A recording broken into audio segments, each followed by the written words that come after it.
I'm gonna have to, like, eventually pause.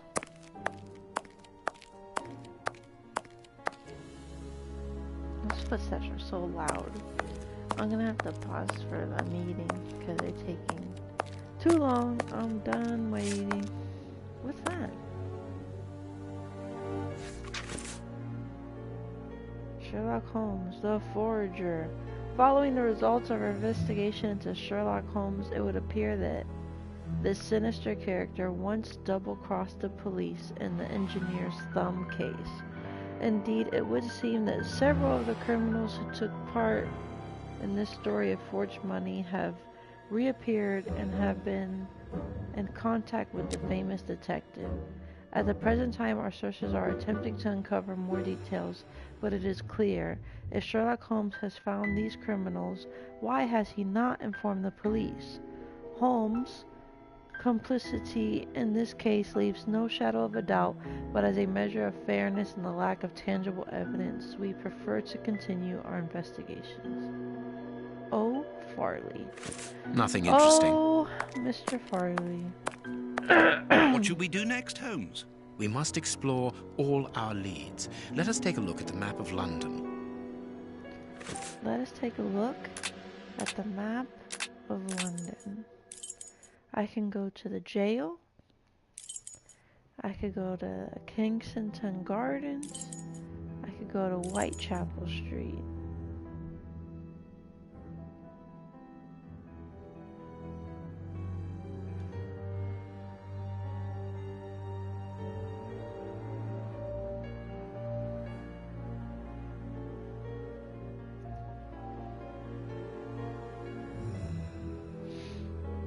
Well,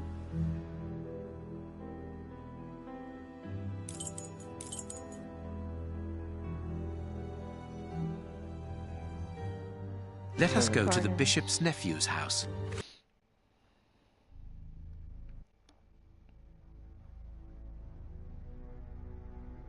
We have arrived. The bishop's nephew lives here? Yes, he rents a ground floor room.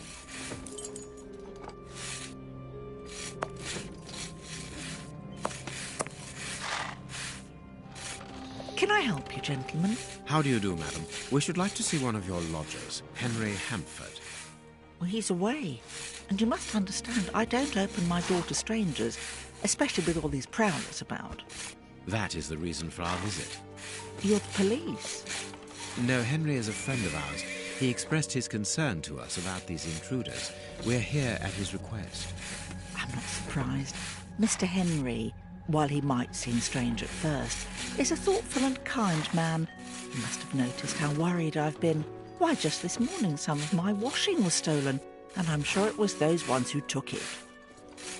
It seems like the best place to start our investigation. May we step into your garden and then perhaps look into our friend's room? I don't see anything wrong with your looking over the garden, but this room... You understand, he didn't warn me. I understand.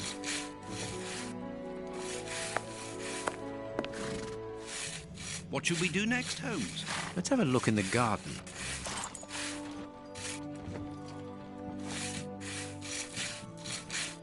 let's have a look in the garden. Alright.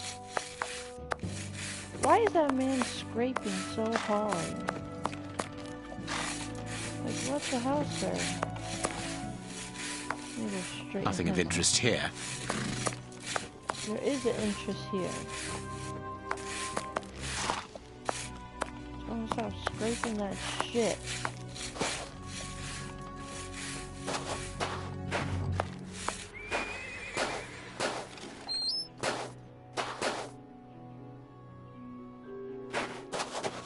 Without a doubt, it is the linen belonging to Henry's landlady.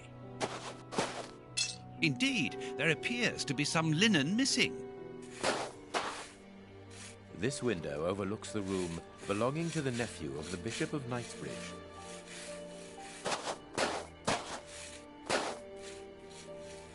There should be a spade here. A spade in British terms is a small a pickaxe. shovel. Okay, see what I mean.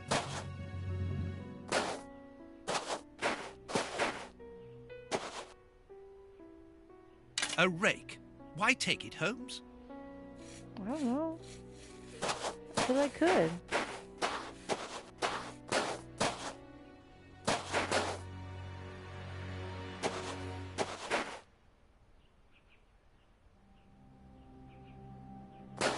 Hey, look. There's a jacket over there.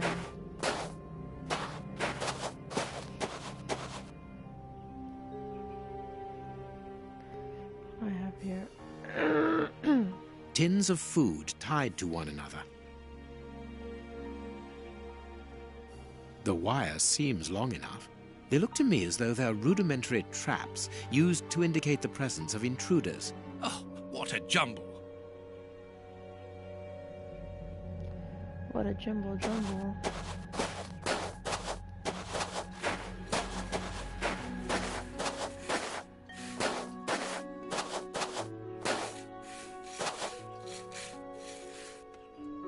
There's something interesting here.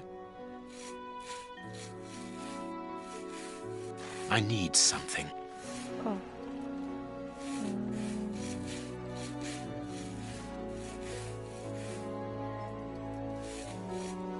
Good, we can pass.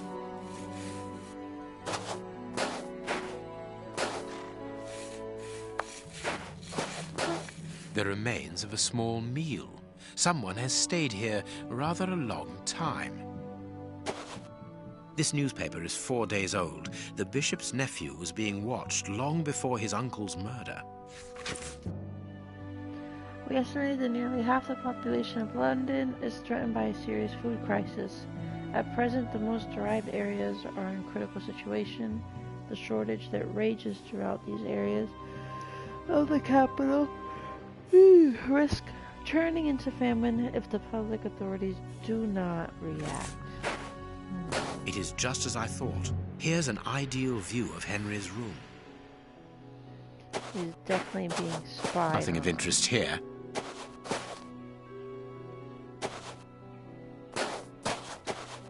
Oh, you are in my face. Oh. The jacket. I can't do that.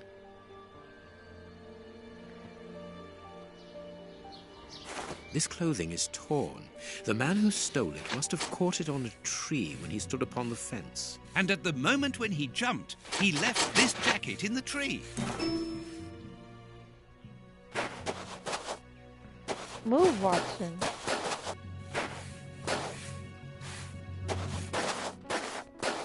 Alright, what do we have over here? Look at that sun. Ooh, it's a hot day today.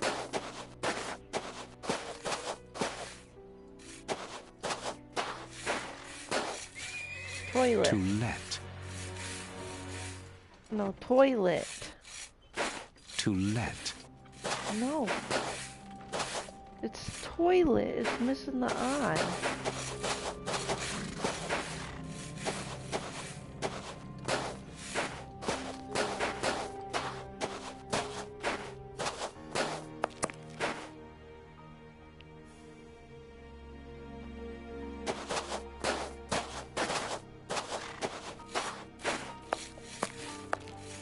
Closed.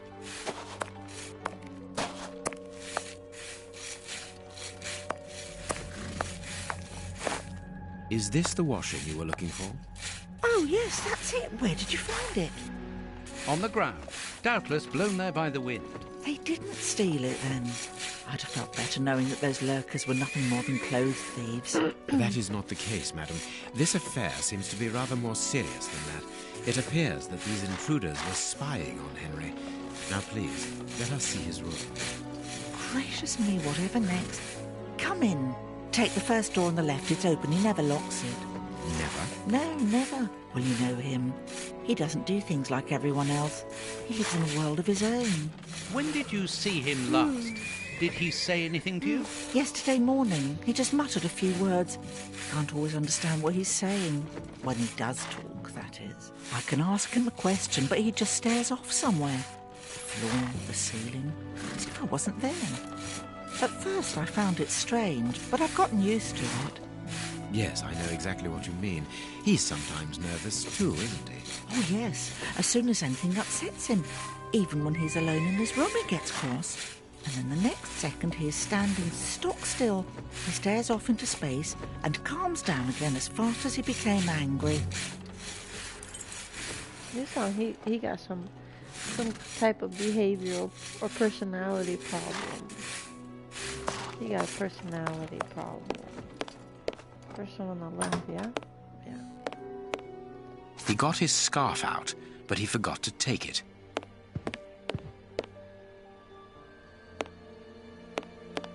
Someone emptied a bag here.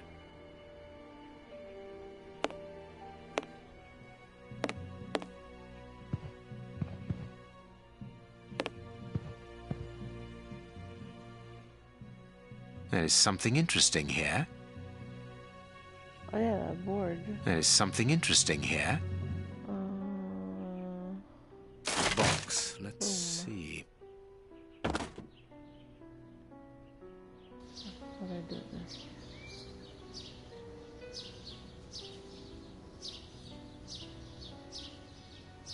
He scratched the lock's cipher codes for himself. Watson, write them down for us. That's four. It is noted. 2, It is noted. 3, 6.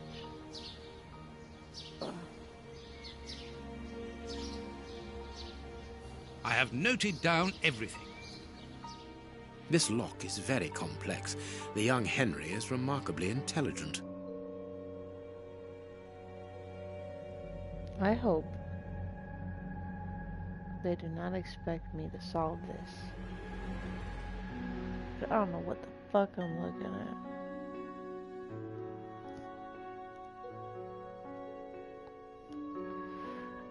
at. I'm gonna have to look that one up. There's just no fucking way. A violin. It is a lovely one. Where's its case?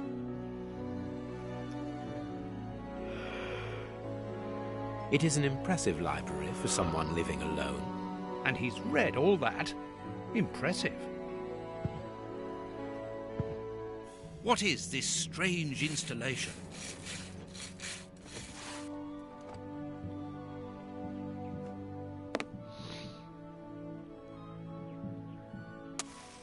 This candle is still hot. It's been used recently. During the day? Whatever for? Well, it's pretty dark in here. Okay. This rubbish bin was emptied, and then someone threw a torn piece of paper in it. And judging by the smell, there was also an onion. Onion? An onion. Let us put these torn pieces of paper on the table.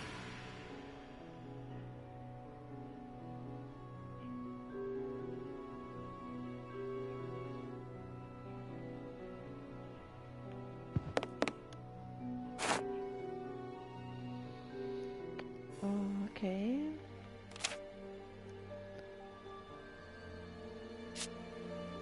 Oh no. Alright,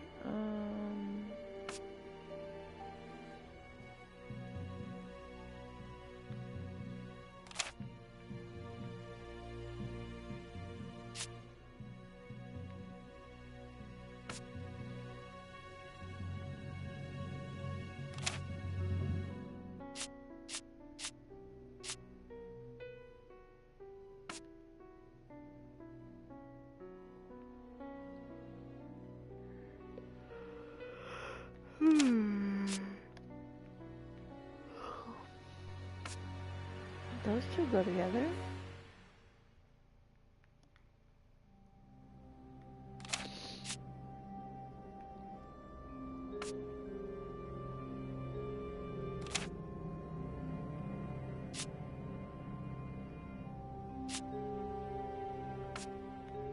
Oh, that goes there.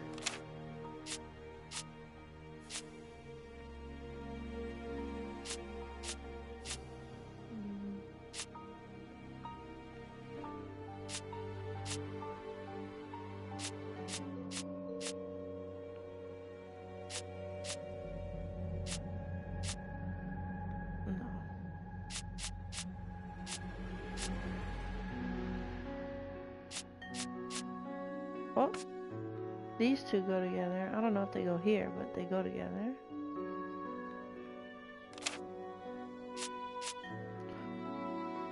Wait, does that go there? Wait, does that go? I am flying through this damn puzzle. Wait, hold on. Wait, does that go there? Oh my goodness. Look at me.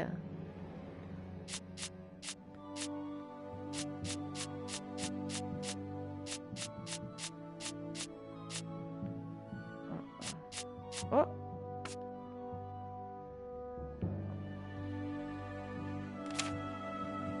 Okay. This has nothing on it. Oh. I just know you are impressed right now.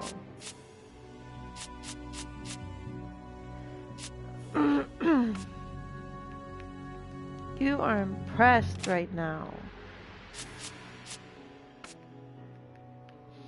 Detective Sweets is on this.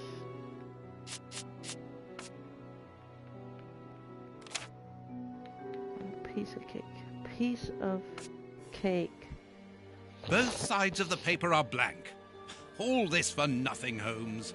Perhaps not, Watson. That's just to your eye. What is this strange... Let me put my paper here. Now let's look at it.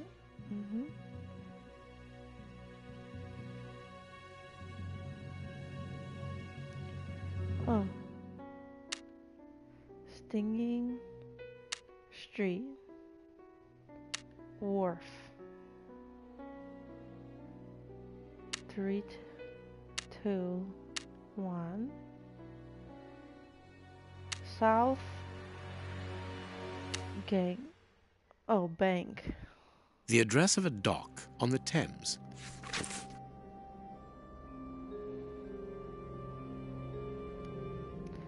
Stinging Street Wharf. 321 South Bank.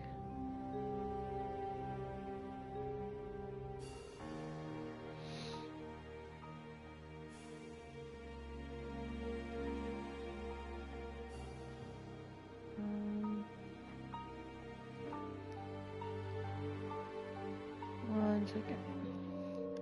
Okay.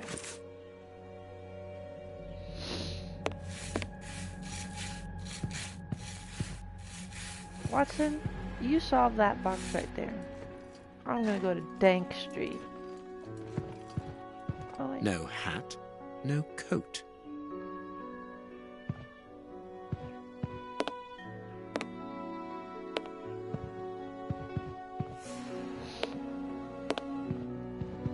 I can't solve this Box. one. Let's see. I'm gonna give up on it. Watch.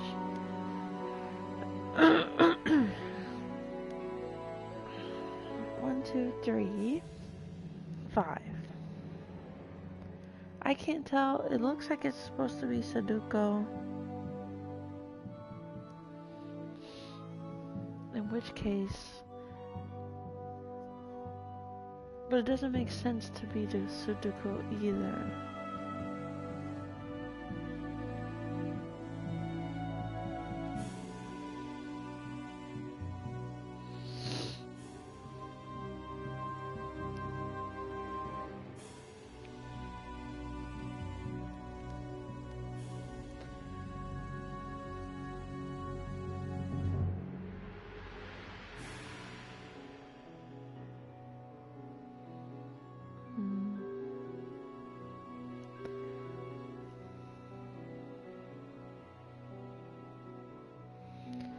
This is what I was saying.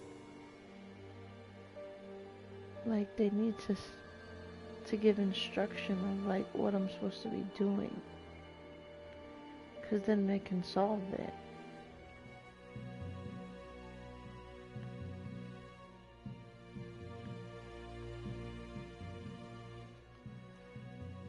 Cause you know we don't all be thinking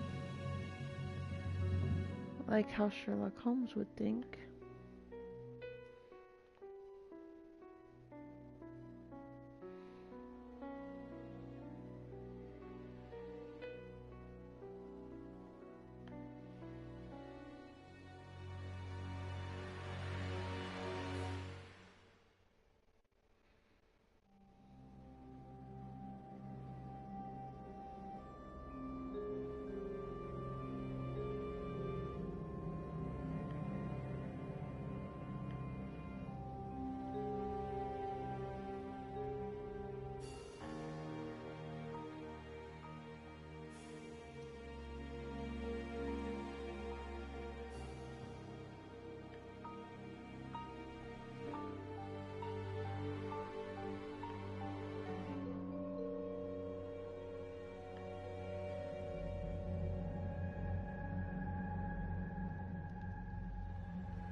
but according to the label, this box contained a skipped Colt it. Patterson.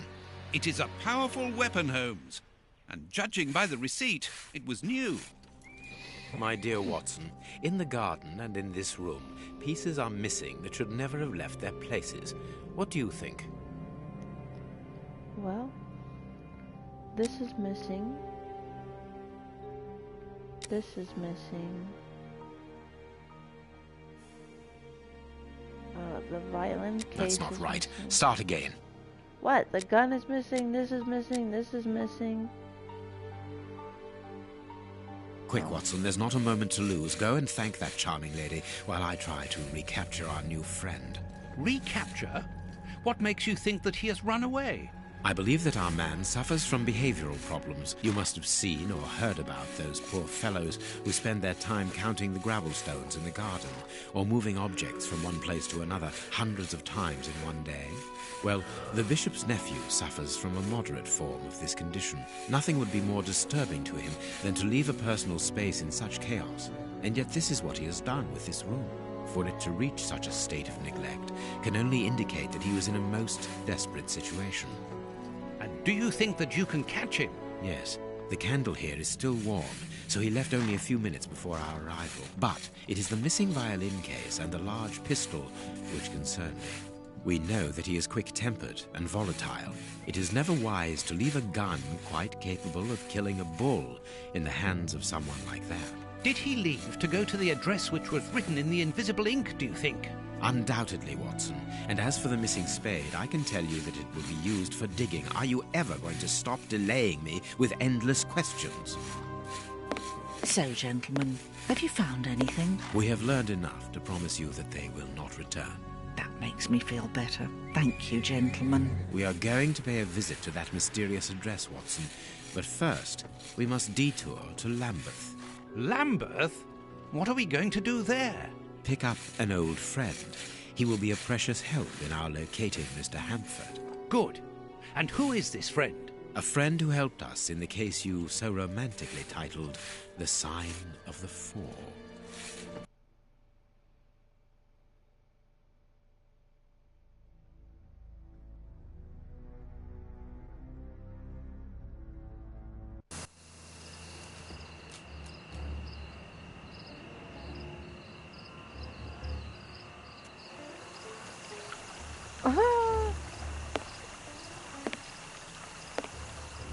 Here we are at the address that the nephew took such care to hide.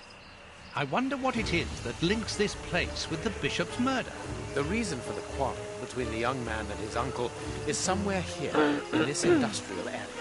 And that is what he has come to look for this evening. It's an enormous area, and there are dozens of potential hiding places. How on earth are we going to find him? The old dog Toby is the best sleuth hound in town. If the extraordinary Mr. Hamford is here, Toby will find him without any doubt. But I've rarely seen such an old dog. Do you really trust his sense of smell, Holmes? Absolutely. Besides, you are going to follow him. Take the bark and go around that disused factory. If the nephew wishes to run away, he can do so only through there. If you find him, hold on to him until I rejoin you. Very well. Get ready, Watson. Let the battle commence. Toby's sense of smell is legendary, but he needs to know what he is looking for. Search, Toby. Search. There's a good dog. Oh my gosh, I gotta play the dog? I'm controlling the dog. What the heck? Alright.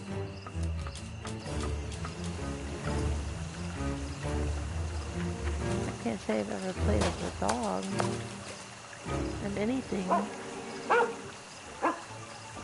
Toby, you have found his trail. This is the closest to being a furry I'll ever be.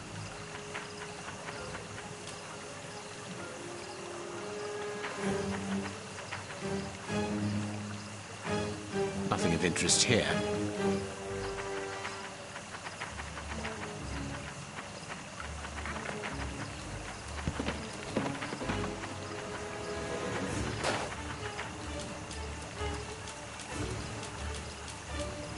I don't think he came here for a drink.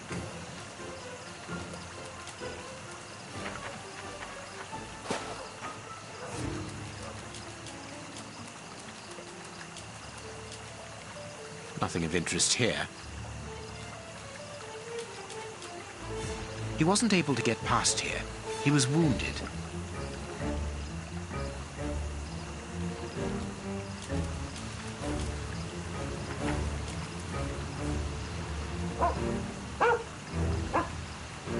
Our man came this way. Yeah. He came this way, then he came right here. So he wasn't able to go that way. Because he was wounded.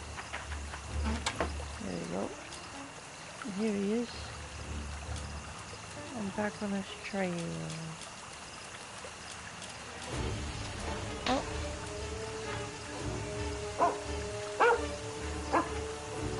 Our man came this way.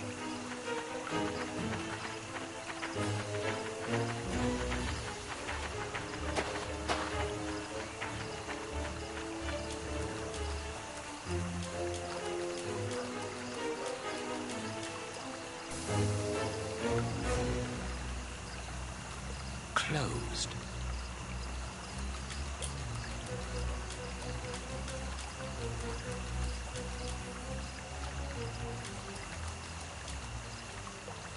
The lever is stuck.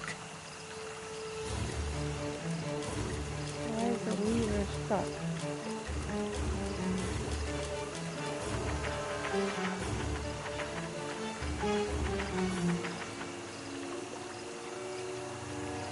Grease. Oh, let's lube the lever.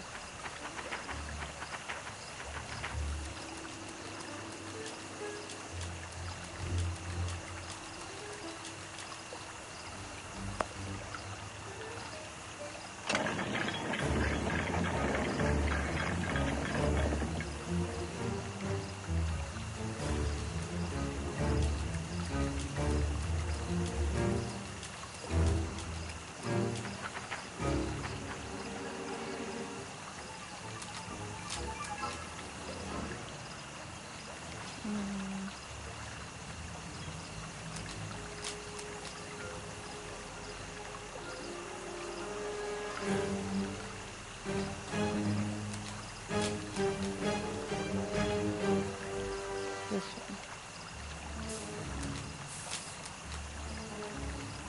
This one. This one.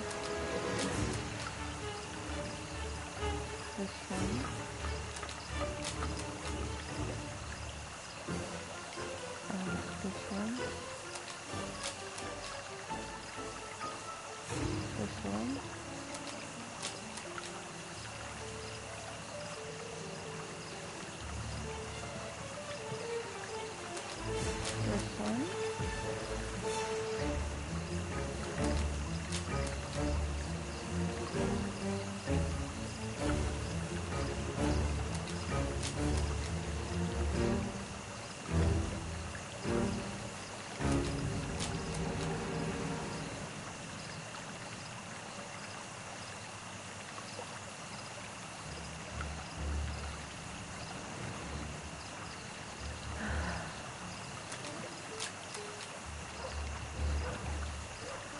Alright, I'm gonna keep playing, but I'm gonna turn off my audio because they're ready for the meeting.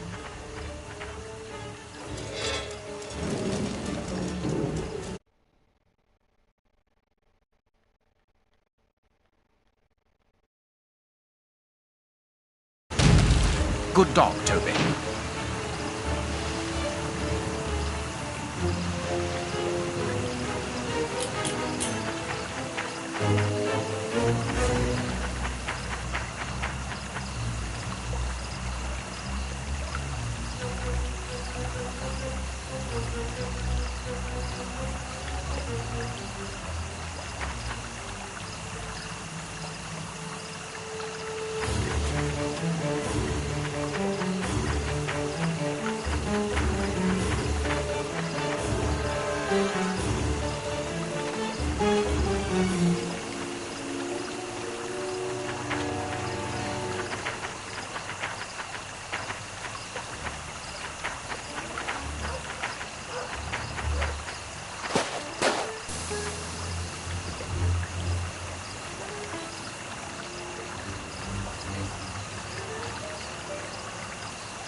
Locked from the inside.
Locked from the inside.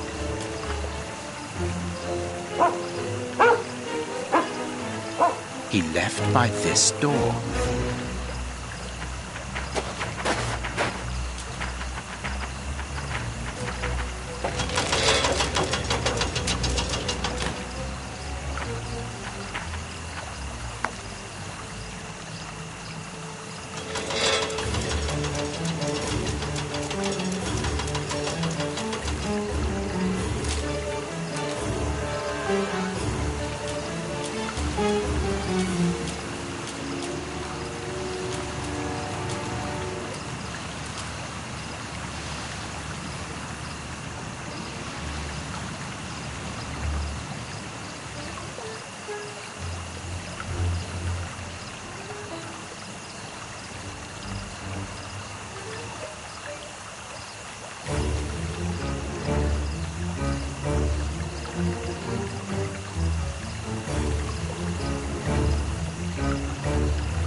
Well done, Toby. You are a true detective.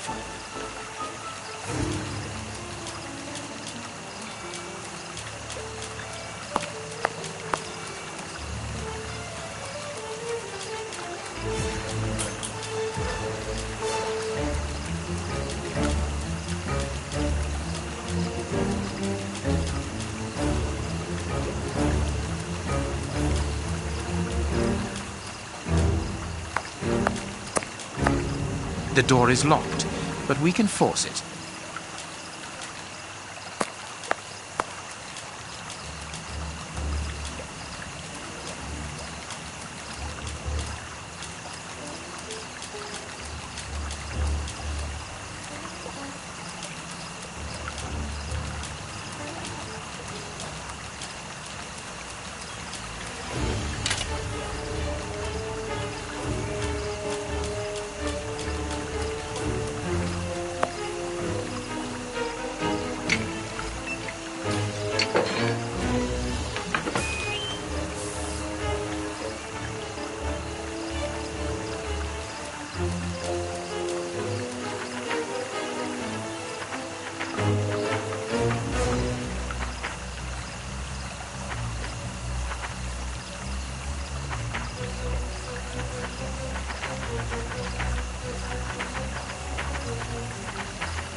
It would be better not to go down there.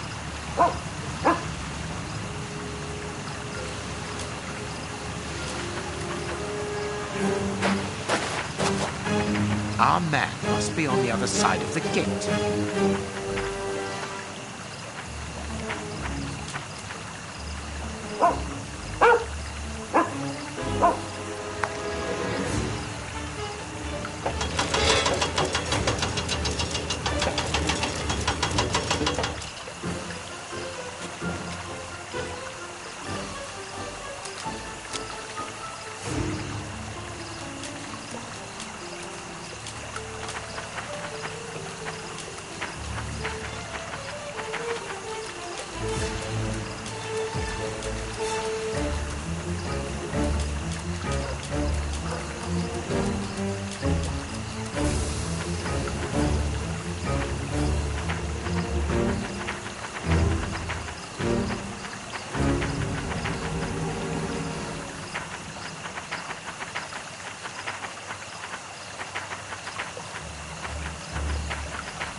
Carriage tracks.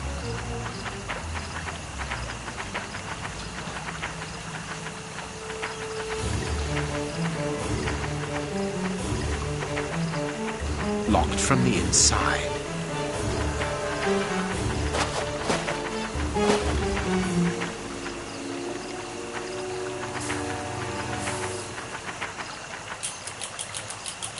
Toby, don't jump. Let us find another way in.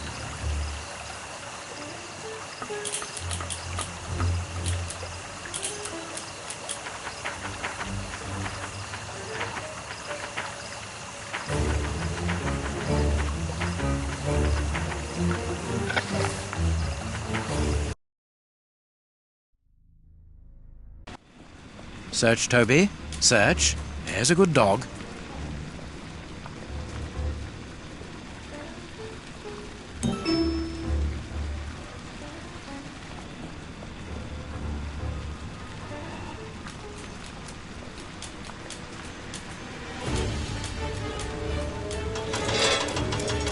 Now I can go down.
for this, Toby.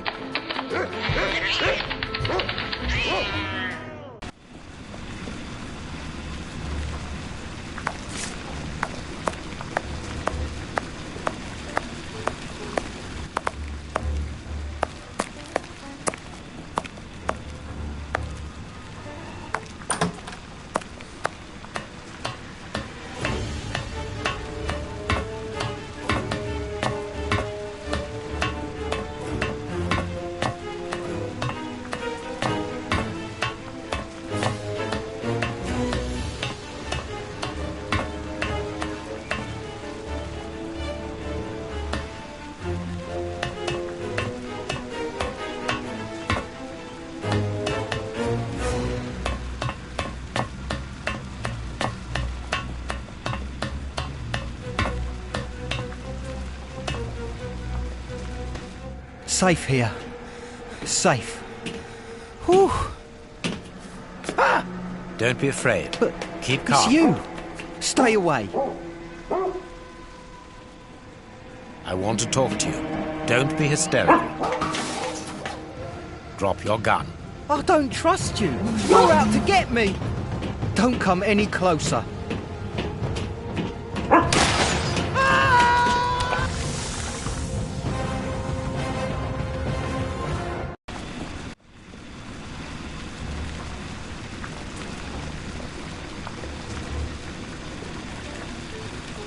The poor man. What a dreadful end. He has definitely gone.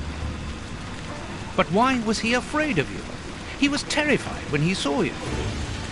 He must have mistaken me for someone else. Let's go. We have nothing more to do here. We have been running around all night, Holmes, and I've had enough. And that poor young man. Let's find a police station and... There's no question of calling the police, is that understood? Instead, let us see how we might continue our investigation. Very well, Holmes.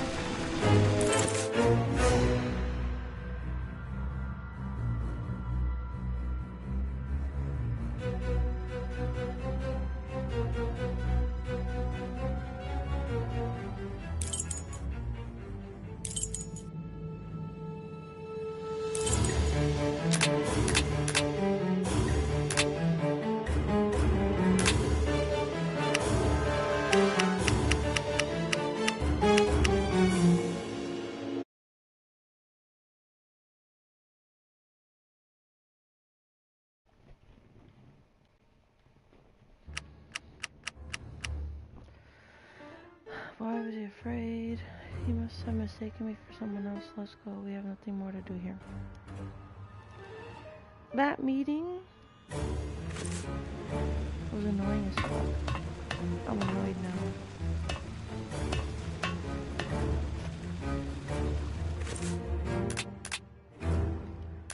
I'm annoyed and grumpy. Should I go to the jail or should I go to the jail?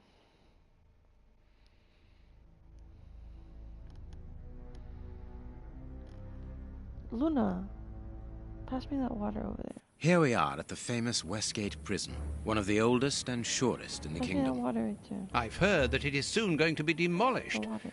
Don't you Behind find you. it strange that it still houses criminals as dangerous as Hans Schielmann? There's nothing strange about it, Watson. The name of this prison See is if I get linked with something for numerous you next failed time. escape attempts. Over there. As long as it stands, the criminals will fear it. You know, I don't wanna... Good morning, gentlemen. Are you expected?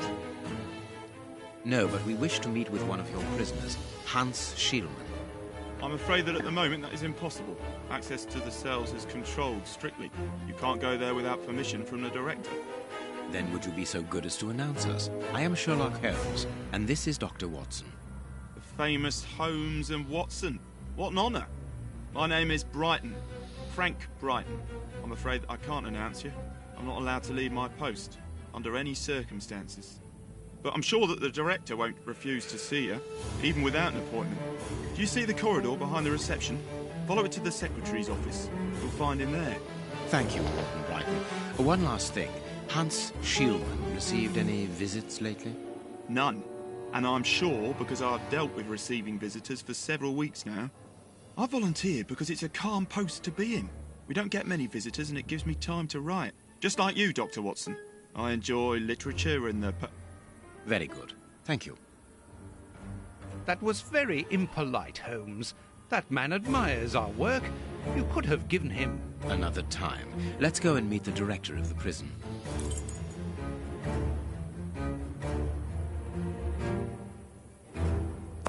You know what's annoying to me?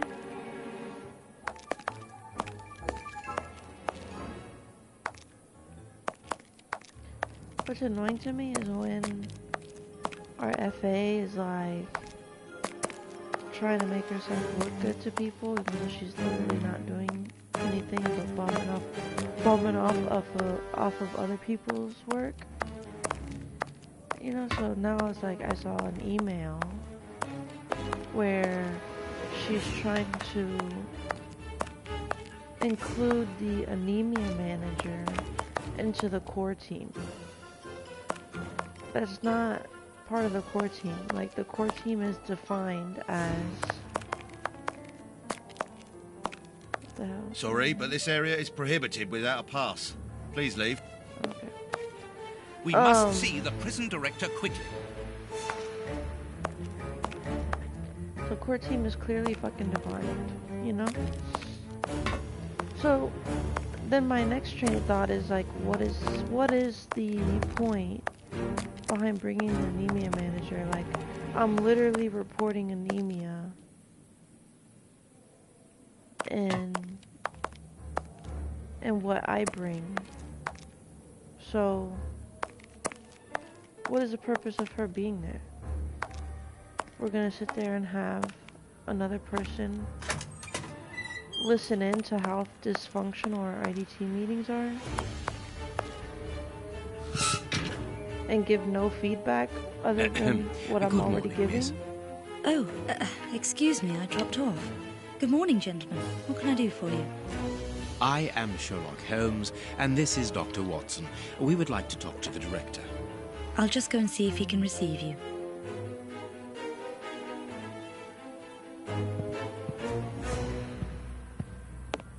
Tiredness, pale face, stiffness. I believe that the young lady is expecting a happy event. It would seem so. So, like, when I'm in IDT, I first talked to and check my email This from the small anemia rack is for manager, urgent letters to be given immediately so to the that when director. we're in IDT, I can give updates off of the anemia aspect. So what This the hell? charming secretary is Miss Jenny Patterson. What the hell does she need to do? Hot tea. Because at this point, you're taking stuff away from what I bring to the table, right? So I'm not needed, which is fine with me.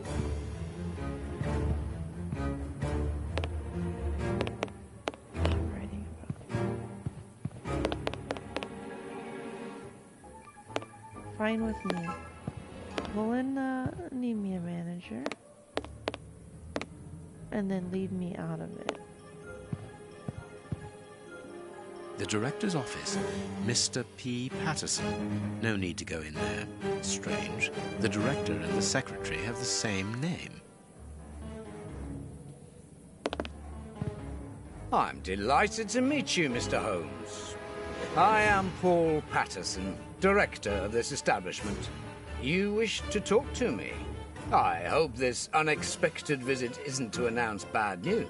No, do not worry. We are investigating an affair of the highest importance, one which could potentially affect the security of the kingdom. Therefore, it is imperative that we interview one of your prisoners, Hans Schielmann. Hans, the rat killer. He's been in here for a long while now, and he's had no contact with the outside. How could he be involved in such an affair? That is what we would like to find out. And you have been commissioned by Scotland Yard? Evidently. Very well. I have complete confidence in you, Mr. Holmes. I will draw up a pass that you should give to Warden James in the guard room. He will show you to the cells. Thank you, Director. keep me informed of your progress. And if there is anything else, don't hesitate to let me know. We shall certainly do so.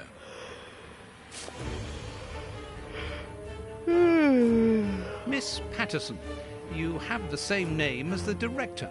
Are you related? Come, Watson. Anyone who might have made the slightest study of anthropology would have noted the similarities between the young lady and her father. Mr. Holmes is right, I am his daughter, but he doesn't like to talk about it. I think he's afraid of being accused of favoritism. I'm sure it was your qualities alone which secured you this position, miss. If you must try out your powers of seduction, then what do you say about using them on the rat killer? Goodbye, miss. Goodbye, gentlemen.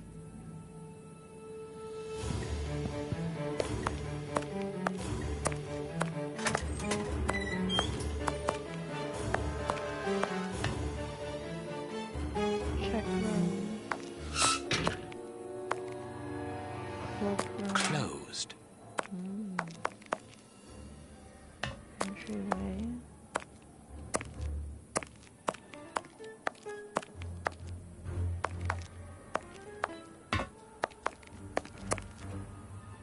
Maintenance. Sorry, but this area is prohibited without a pass. Please leave. I have a fucking pass. Wait, where's my pass? There it is. Ah, you've got a pass for the high security area. It's the door at the end. Go ahead. It is potassium nitrate, isn't it? Yes. Saltpeter or whatever. It is about the signing in book.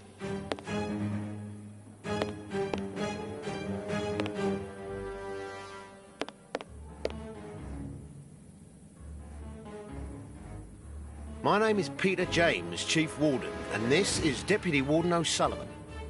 I imagine I will find Hans Schielman behind these bars in the basement. Yes, the high security cells are down there. Is this the only access?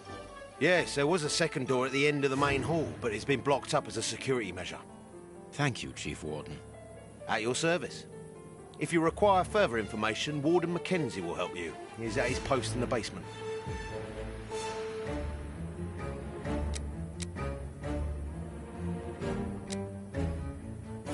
Mr. Holmes, I am a huge admirer of yours. I have followed all your cases and successes with the greatest interest. What enthusiasm. Have you ever thought of a career in the police force? Have I thought about it? It's my dream. I'm going to try my chance once this establishment closes down. I'm studying hard for the examination to get into police school.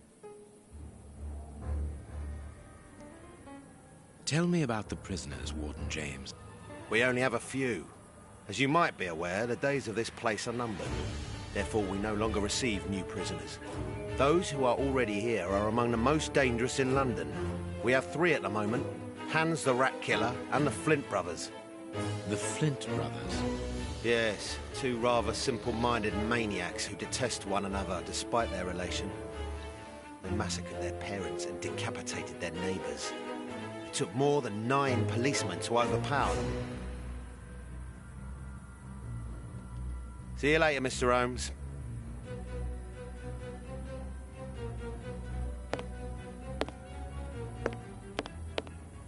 It is the guard's guest book, perhaps for distinguished guests. These weapons are obviously ready to use in case of emergency.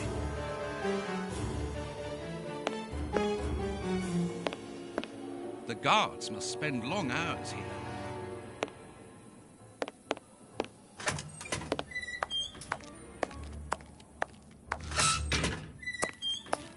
Here's the famous high-security area. Warden Mackenzie, at your service, sir. Good morning, Warden.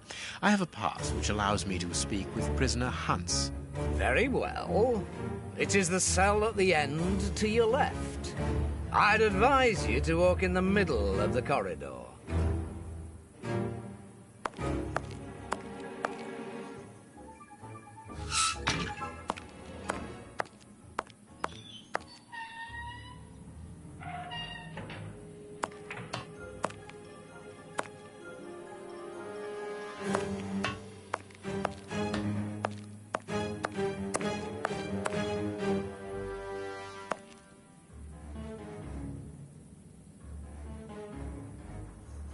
Hans Schielman. I require some information from you. So, who do we have here? The celebrated Sherlock Holmes himself. Do you know that for all the time I have spent rotting in here, you are my first and only visitor? I think this is cause for celebration. A confrontation between two geniuses, two extraordinary minds. I am afraid that you are not quite as great a chemist as you believe you are, Mr. Schielman. I will not say that you never were. No, it was certainly true once. But you see, while you are whiling away your days in here, it appears that someone on the outside is at the point of surpassing you, if that is not already the case. Yes, I heard about that. A chemical poison that eats away at the flesh and provokes hysteria. I recognize talent when I see it, but it's only a matter of time before I win back my laurels, believe me. What can you tell me? That depends on what you can bring to me.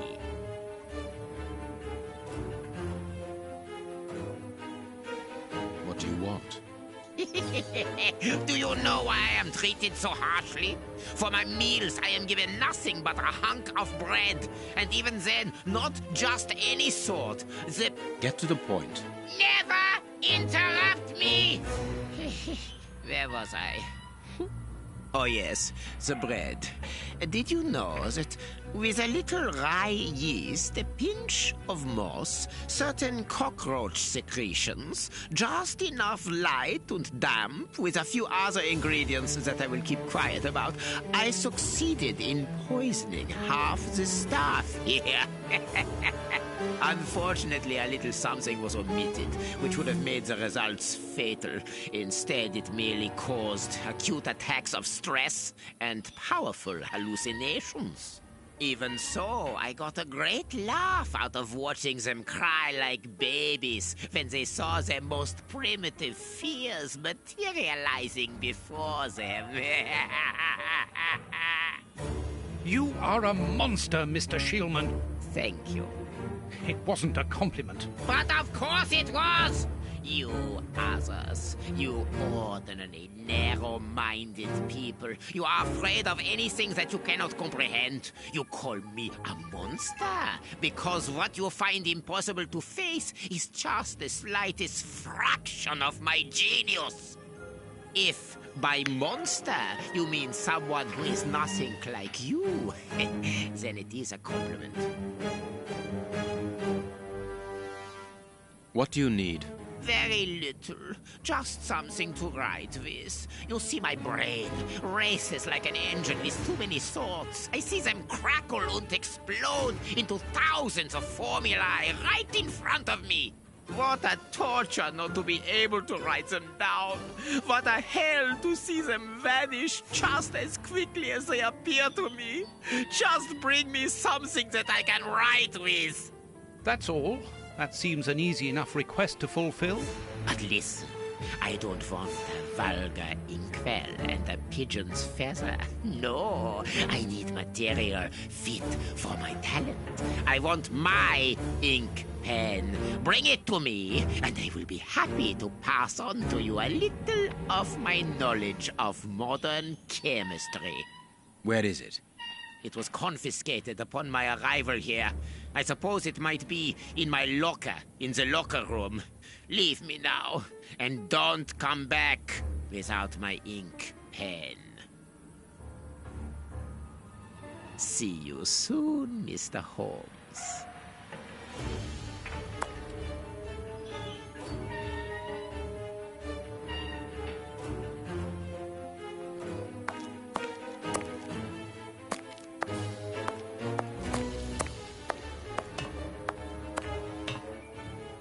Hey, brother.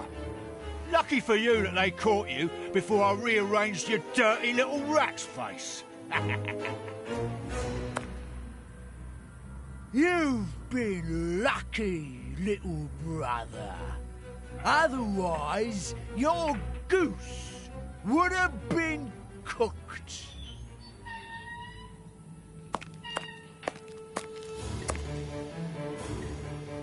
For Warden Mackenzie, at your service, sir.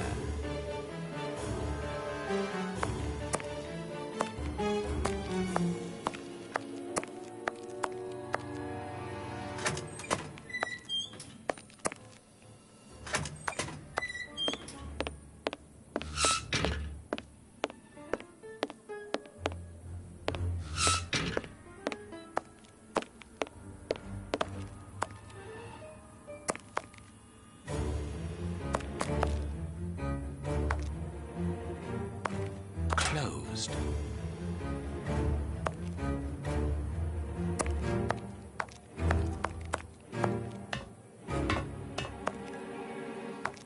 Closed. The locker room. This is where the prisoners' things are kept. Closed. Oh, how do we get inside? Closed.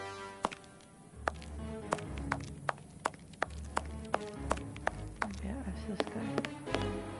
I'm glad to have been of service, Mr. Holmes.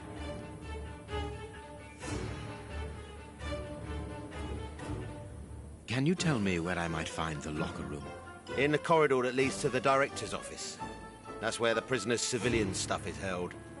But seeing the length of their sentences, they've little chance of ever getting it back.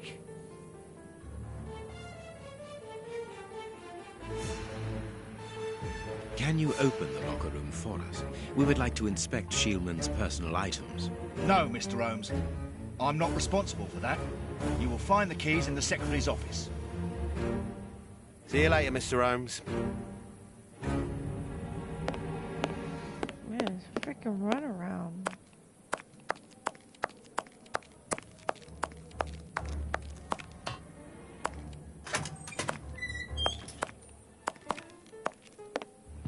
Need the key. Miss, may we borrow the keys to the locker room? You'll need authorization from the director to open that door.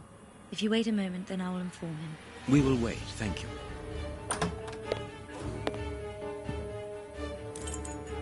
Anything new, Mr. Holmes? Is your investigation advancing? Mr. Holmes, have you been able to get what you wanted from our lodger? Not yet. We must first cast light upon a crucial point, and for that we require your help again. What can I do? We need to examine Shieldman's civilian clothing. Very well, but be extremely careful. What do you mean? In that madman's compartment, you will find a strange little coded case which refused point blank to open when he was incarcerated. We did try to force it, but without success. Didn't you ask the experts? Of course we did. Experts from Scotland Yard came to examine it, but they came to the conclusion that it was better that the case remained shut than tamper with it too much. I see. They were afraid that some poison or other might escape if it was opened. Exactly. Bear in mind that this man is an evil genius, a master poisoner, and that his poisons are never ordinary. Here's the key to the locker room. I give you the authorization to open it. Good. Thank you, Mr. Patterson. Miss Patterson, the guards are still waiting for you to put up the duty list. Do it as soon as possible. Without it, the changing of the guard cannot take place. Or had you forgotten?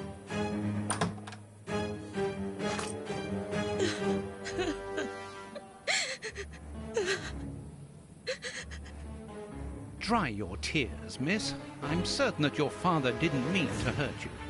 Mr. Watson, I can't put up the duty list. And when he finds out, he'll be furious. Why can't you? It's in my locker, in the cloakroom. And I've lost the key. Oh, Your aunt. Say no more, Holmes. As you keep repeating, time is against us. Let's go and look at the things in the rat killer's locker.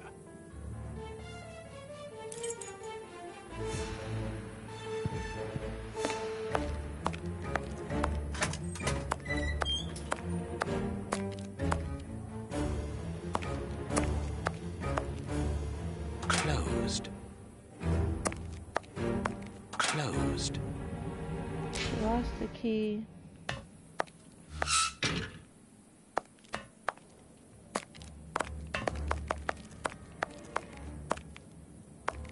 Closed.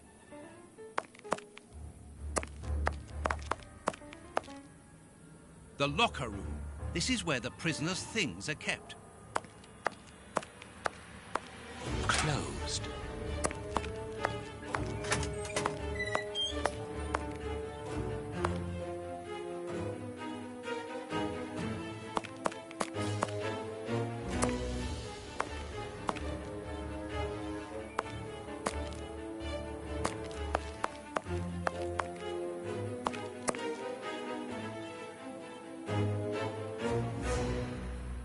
Here is the locker of our friend, Hans, the mad scientist.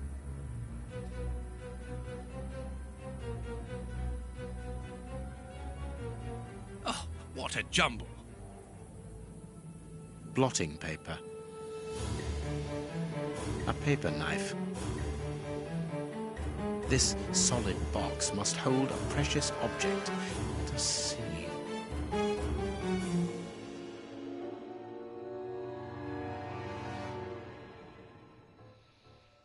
What the hell? As soon as a catastrophe came to be known, the alarm from mouth to mouth was blown, and the cry rang out all o'er the town. Good heavens!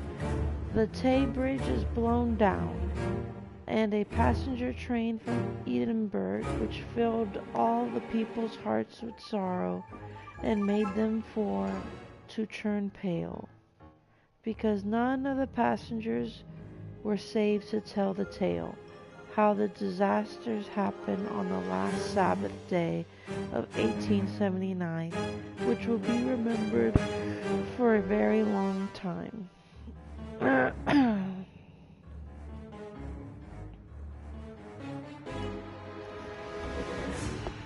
Hello?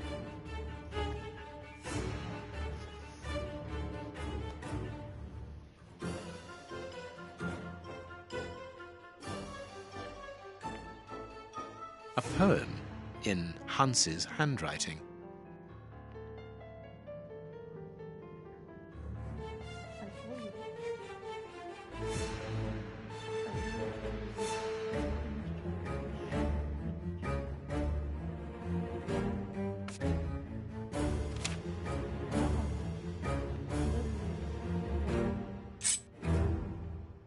I can't do that.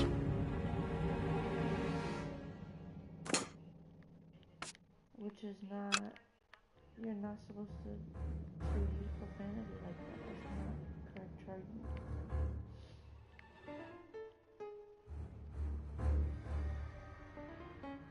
So how you find it? I figured it. I brought it up, that was it.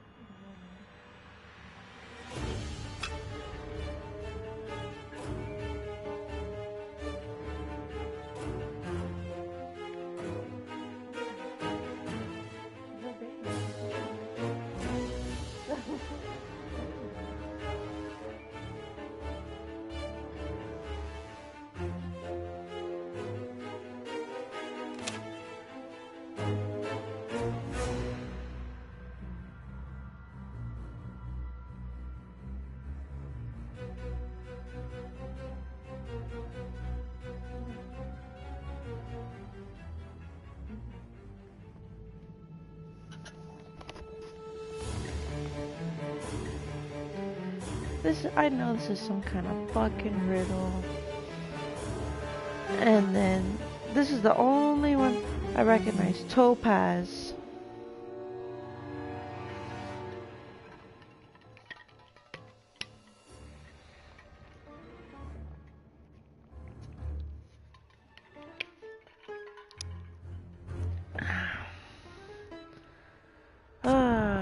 And then I have a blank piece of paper.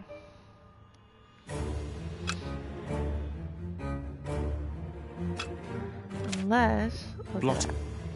Blotting paper. Right. So if I take that and I go like this.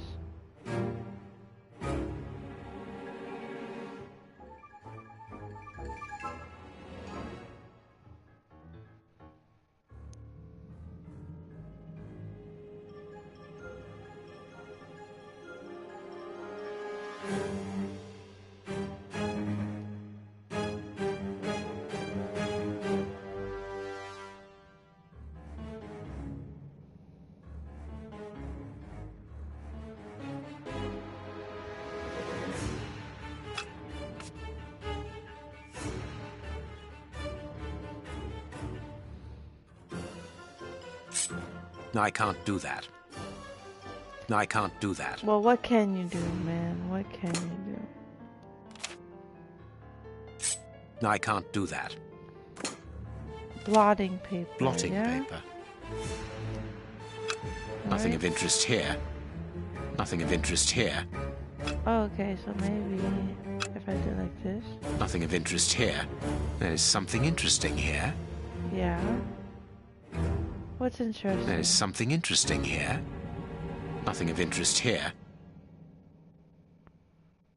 Nothing of interest here. Is it here? There is something interesting here. Nothing of interest here. Sabbath day. Nothing of interest here. Nothing of interest here. Nothing of interest here. Okay, Nothing of what interest about- here. Nothing of interest here. Nothing of interest here. Nothing of interest here. Nothing of interest here.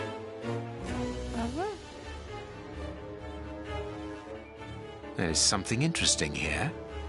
Okay. There is something interesting here. So what if I did?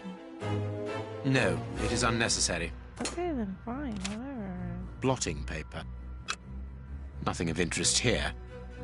There is something interesting here.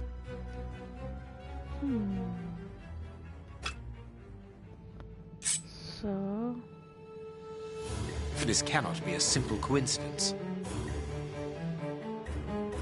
oh shit, look at that. Alright, and then look, there's one right here. There is something interesting here. There's one right here. Okay, so then I'm gonna take this.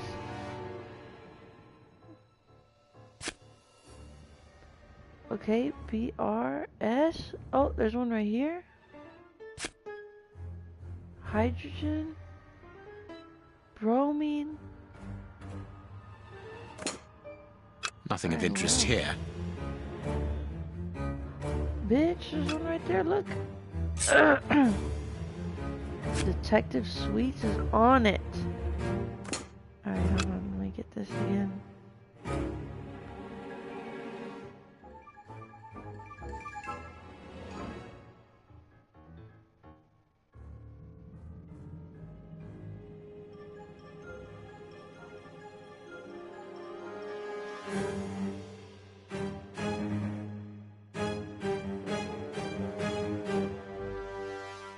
Nothing of interest here.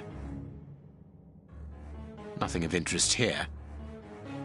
Nothing of interest here. Just checking a couple of spots that I'm not sure about. Nothing of interest here. Alright, so I have Ca, There is something interesting here. calcium, bromine, hydrogen, sulfide.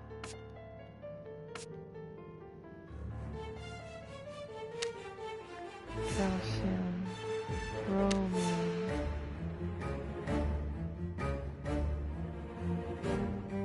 hydrogen. Where's that S? There it is. Fine. Perfect. Hell yeah, look at that shit. I did that shit without looking it up. What is written on that note, Holmes? Later, Watson, later. We can give Hans his pen. But before I give him his pen... Blotting paper. No, I used it all. Let's get it. Alright. No, I think I needed to help that lady find something too. She can't find the key to this room. Closed.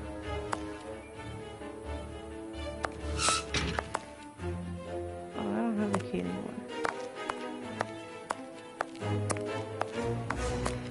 Closed. Yeah, I don't have the key anymore. What a bunch of incompetents. Oh, if I was as unprofessional as that, there would be murderers running all over the town. What's the matter? Are you a patient of Dr. Watson? Very amusing. I was going on about the dry cleaners in Westgate Street. They've just delivered my ceremonial uniform in the middle of my duty. And I've told them 1,000 times not to bring it until after 6 in the evening. A ceremonial uniform? You've been promoted? No, and that's not about to happen. No, I've been invited to a wedding. I mean, I hope to be... I'm in trouble.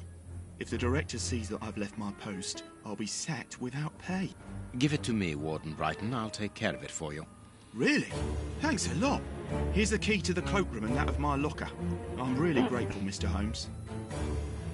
What have you got in mind, Holmes? You're not doing this out of kindness, are you? No, out of curiosity. We will be able to access the cloakroom with these keys.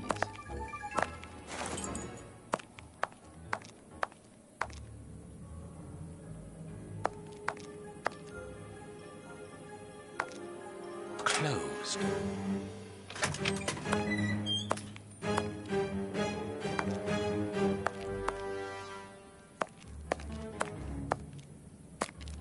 Miss Patterson's locker.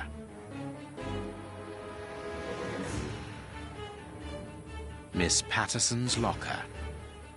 Closed. Open it.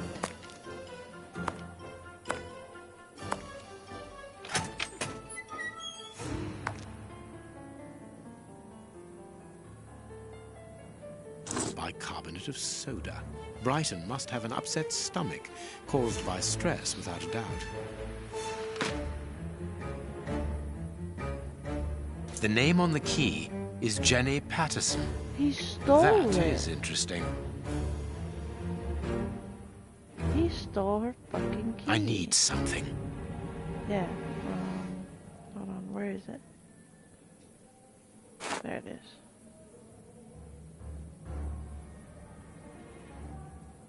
There you go. Alright, now let's open up her locker. Let us examine Miss Patterson's locker. The lock on this box is rather sophisticated. Wow. Incredible.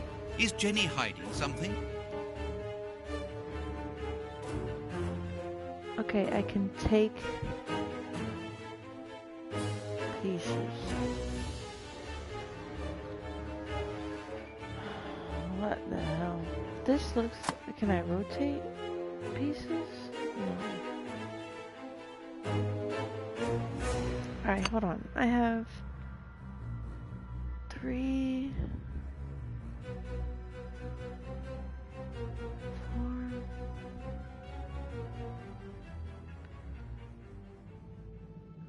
3, 4, 7, 8, 9, 10. And I have 1, 2, 3, 4, 5, 6, 7, 8, 9.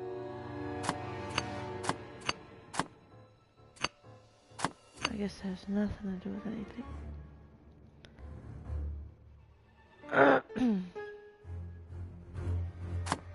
So I can't put nothing in these. Okay.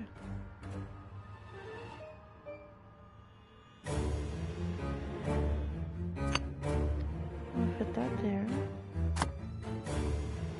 I'll put this one here.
Oh, I did it! It's really very clever. Oh my Little Jenny goodness! is astonishing. I did it! I don't know how the fuck I did that. Genius. Jenny Patterson, Frank Brigton. A single heart with two souls and eternal love. Who the fuck's Frank? Frank.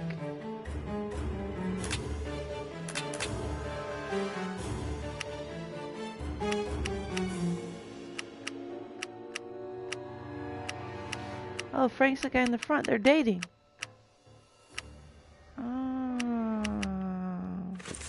A locket, sealing the relation between Jenny and Warden Brighton. Decidedly, this boy is not a great poet. Service sheet, basement guard, Warden O'Sullivan. Reception, Warden Brighton. On call in the guards room, Warden Mackenzie. And the coordination, Chief Warden James. Yes. Here is the famous guard duty list. Interesting.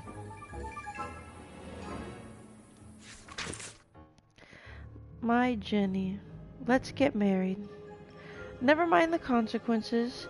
Your father will have to accept the fact that we are in love. Think about the baby. And don't forget that. Okay? I love you. I love you. I love you. I love you. I love you. I love you. I love you. I love you. And I've written you a poem, just like that. Done. Jenny Patterson. Your heart pounds. Mine weighs a ton. Our love has no bounds. It just goes on and on. I was inspired by the great Chinese poets to write it. Be courageous, my honey bun. Your Frankie. A letter from Brighton to Jenny. Barely literate. Apparently, Jenny is carrying Brighton's child, and it seems that Jenny's father, the director, is unaware of this. And does not approve.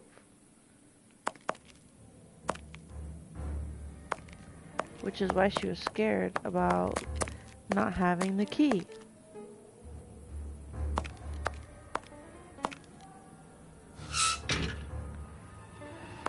So, what are we doing? First, let's take the pen to this guy. Can't go this way. Closed. Yeah. Let's take the pen over. Sorry, Mr. Holmes, you can't go into the basement for the moment. For what reason? The door has locked itself automatically. You must enter a new security code. Do it then. Miss Patterson hasn't put up the guard duty list yet. Without that information, we don't know who's authorised to take note of the new code. So Mackenzie is locked in the high security zone. Yes, but don't worry about him. He's trained for this sort of dysfunction. Why not ask the director to take note of the code and open the door? He isn't allowed to, and I doubt that he would run the risk of going against the orders of the administration centre. Anyway, the bars in the high security section are joined to the alarm system, which is in that room. We only need to sound it to unblock, but you see, we can't do that now. We'll try to find the duty list, Warden James. We have found Chief Warden James's duty list. Good. Thank you, Mr. Holmes. Let's see. O'Sullivan, it's you who takes over from Mackenzie. Take note of the code, please, and unblock the door. At once, Chief.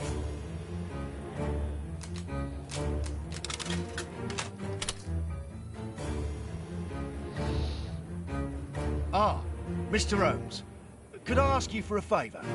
Please do.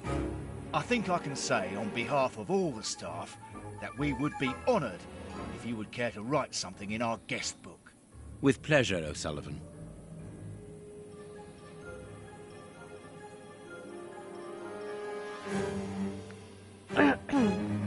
And then Sherlock writes, You seem thought you worn were the out, shit? O'Sullivan. You're A not good even the night's sleep fart. would do you good. A good night's sleep would do me good. You're right, Mr. Holmes. Is something worrying you? As you know, Westgate Prison will soon be demolished, and I'm spending most of my nights studying for my exam to join the police. You understand, I have to think about my future. So sleep isn't a priority at the moment. Scotland Yard is always looking for young, competent and motivated men. Would a letter of recommendation from me allow you to get some sleep? What? A letter from Mr. Sherlock Holmes recommending me for Scotland Yard? Are you quite serious? Completely serious, my young friend. May I use this writing paper? The one on your desk. 1,000 thanks, Mr. Holmes. 1,000 thanks. It is addressed to Inspector Baines, a good friend of mine. There's no need to remind you that it must be opened only by the person to whom it is addressed. Yes, of course. I'll give it to him personally. Thank you again, Mr. Holmes. At your service, Mr. Holmes. This device must be the alarm.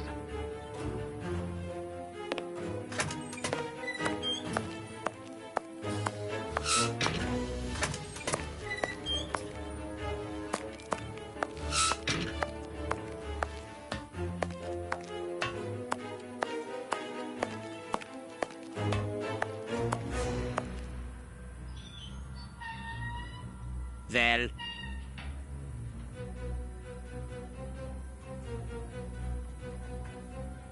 You have what you wanted, your precious pen. you seem annoyed, Mr. Holmes. I would even go so far as to say terribly worried.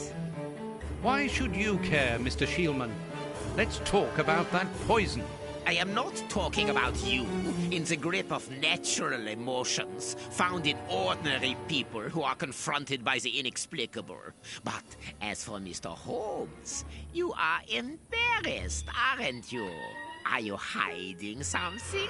That is enough, Shielman. You have kept your word. Therefore, I will keep mine. At this moment, the poison which so interests you isn't finished yet. Its maker is encountering great difficulties in attaining the desired results. What is the end result? Now, Mr. Holmes, the end result of any science, as Descartes once said, to become the master and owner of nature. Here we are talking about human nature, of course. And the creator's problem isn't so much the mixture as the durability of his creation. What do you mean? You see, this poison was made using rare but very volatile short-living compounds, which means that it is only possible to produce small quantities, which most importantly do not keep for a long time. Conceiving such a product in a laboratory especially built for the purpose could be achieved by any good chemist. But recopying this alchemy on another scale and keeping it ready at any moment, observing the particular conservation and storing conditions that a substance of this type requires, well, that would need a genius. I doubt if the creator of this mixture would be capable. And you would be, of course. Of course. Luckily, you are going to spend the rest of your life in prison. Luck is cyclical. It always comes around again, sooner or later. As far as I am concerned, I have the feeling that the cycle is going to be very short.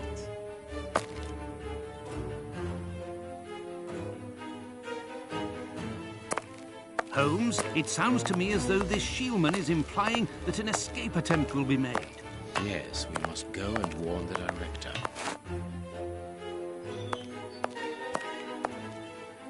At your service, Mr. Holmes.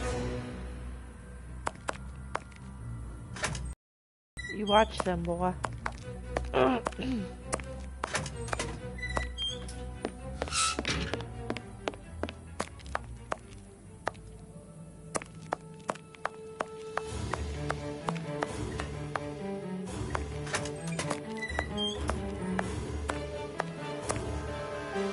It is out of the question that your bastard is named Patterson.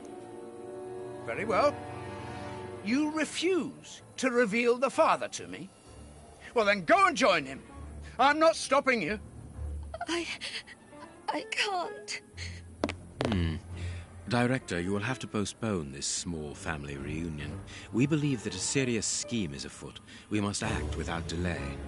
You're not thinking of... Yes. Shielman's words leave no room for doubt. It seems that he is planning an escape attempt. We strongly advise you to search his cell. Do you really believe that he's hiding something? Because I must make an official report and have a legitimate reason for doing a search. Director, if this prison is still in operation, it is solely because of its reputation. Think of the consequences of an escape. It would be closed at once. And what post do you imagine would be offered to the person deemed on Sherlock?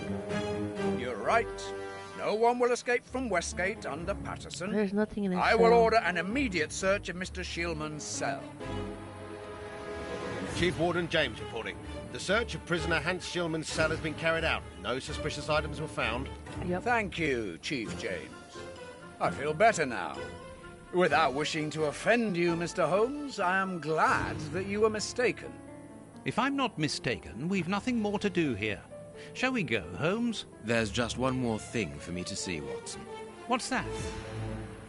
Mr. Holmes, sorry to interrupt you, but Miss Jenny wishes to see you alone. She's waiting for you in her office. This, Watson. How did you know? Wait for me in the guard's room. I won't be long.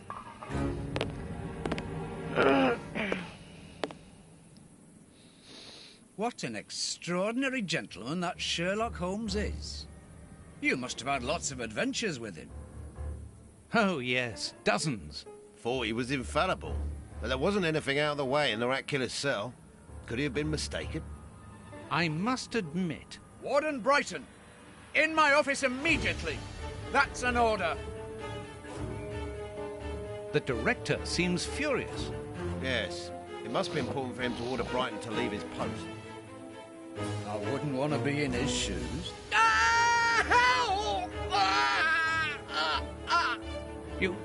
Did you hear that? Yes, that's not normal.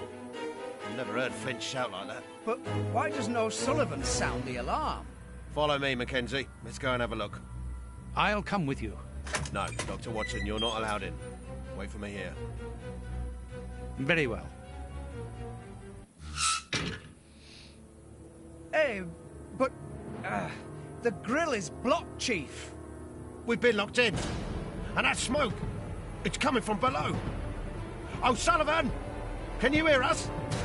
Sully, are you alive? Answer us, Sully. What's going on? Can I help you? Sound the alarm in the guard's room. That should unblock the door. Be quick. O'Sullivan might be in danger. It doesn't work. What do you mean it doesn't work? What do you mean it doesn't work? It doesn't work. Oh, what the fudge? What the fudge are we gonna do? Right here? Locked.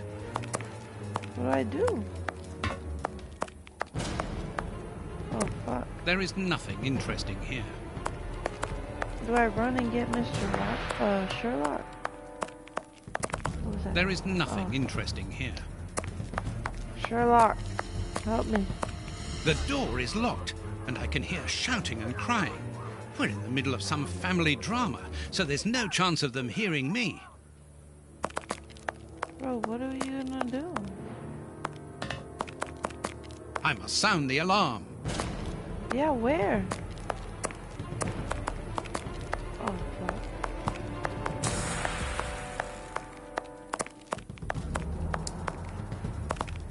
Yo, where's the alarm? These all say danger.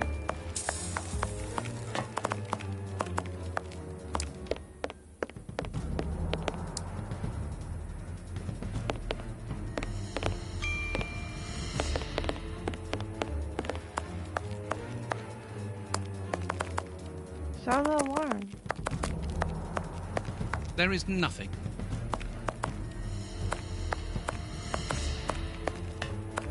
There is nothing interesting here.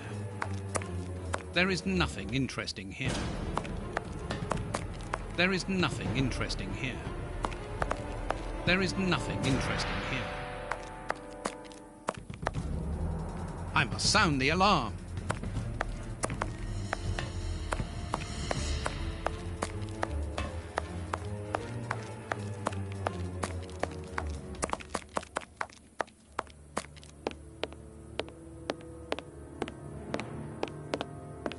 It doesn't work.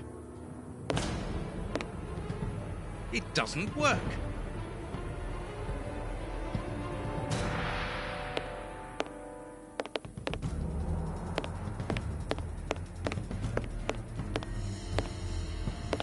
Locked.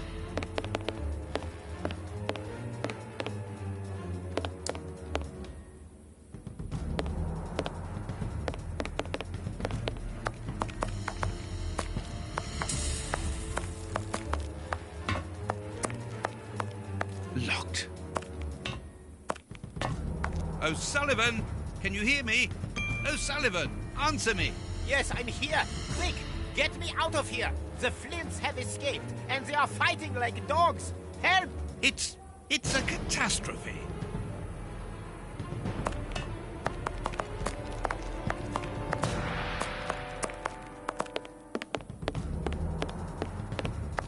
Hey, what are you waiting for to sound the alarm, Doctor? It's impossible. It's been damaged. I'll run and warn the director. No, Doctor. Our priority is to save O'Sullivan. Go ahead through the visitors' corridor and see if he answers your call. Very well. Take the keys. They're in our room.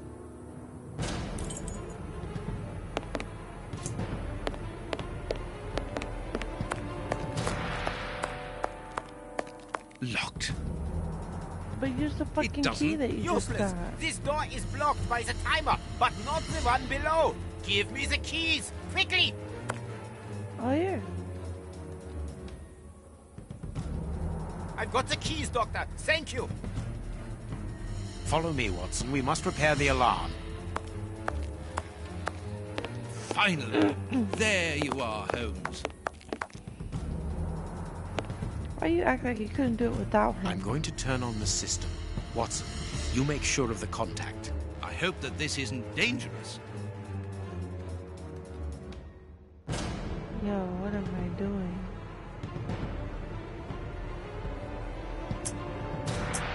Oh. Wait.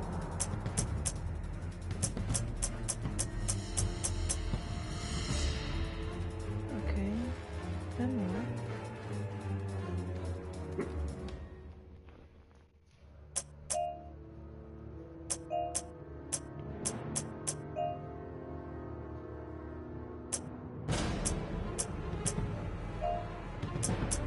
How did I do that?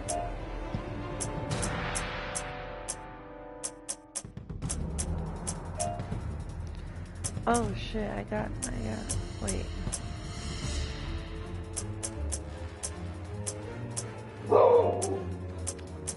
Luna, I need to focus, okay? Damn it.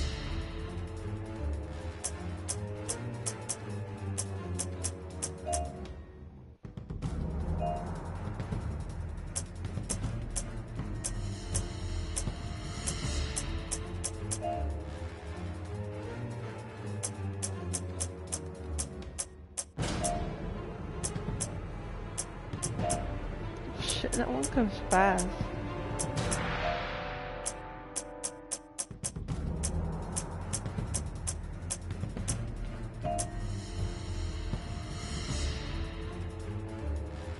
Where am I trying to go?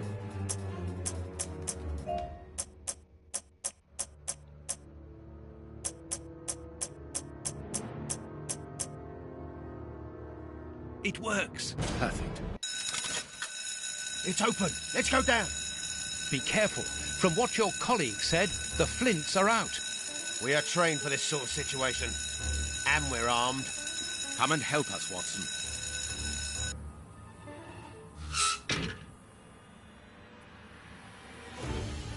Everything is back to normal. Thank you for your help, gentlemen. It was a pleasure. But where is O'Sullivan? He's no longer here. He must have gone out through the visitor's entrance. Yes, and he must be pleased to have gotten out of the basement. Good. We must now check all the cells. It's the procedure in case of an alarm. We'll come and help you. You are evidently fond of wasting time, my dear fellow. Rejoin me at the reception when you've finished.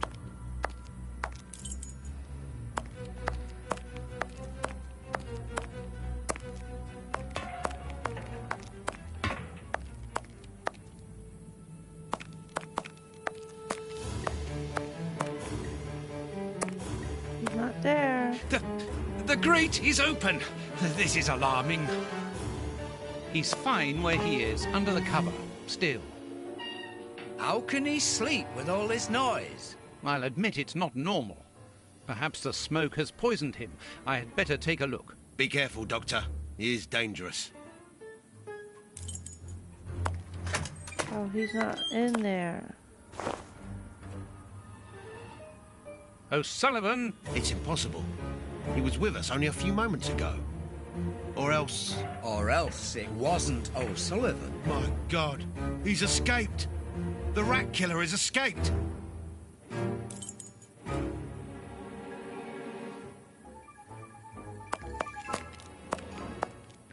Sound the alarm.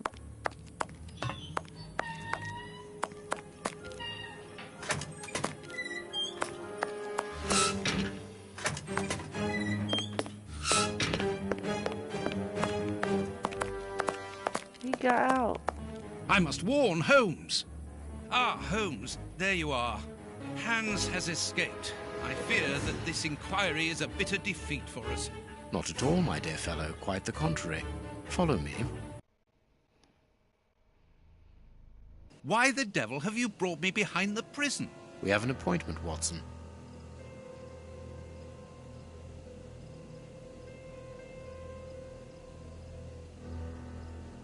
What should we do next, Holmes?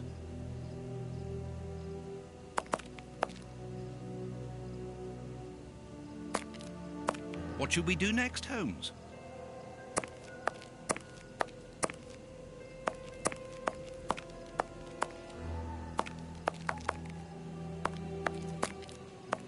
Look who is waiting for us. Shieldman! I'll go back and alert the guards. Calm down. He's harmless. But what is he doing here? Why hasn't he run away? Because I asked him not to. Are you telling me that you helped him to escape? Quite so, as he wouldn't have been able to do so alone. But how? And why? He's a dangerous madman. Holmes, you've made me an accomplice in this escape. You owe me some explanation. And you will have them. But my priority for the moment is to remove our new friend to a safe place. I won't be long, but I must go alone. I'll rejoin you later. Just give me your next destination. Very well. I suppose you know what you're doing. How could you doubt it? Here, take the notes. They will help you when you write up the account of our visit to Westgate. So, where do I find you? The next step of our investigation should take place in the Whitechapel area. Good. Go then, and I'll rejoin you there. Holmes. Holmes' notes regarding the way that he helped Hans to escape from prison are so extraordinary that I feel it would be better to transcribe word for word the conversation that we had afterwards regarding his matter. I felt the impatience in my friend's look. However, he delayed relaying to me the details of his incredible achievement. He began by telling me about Hans' fountain pen. This is what he said. The key to the escape was actually Hans' fountain pen.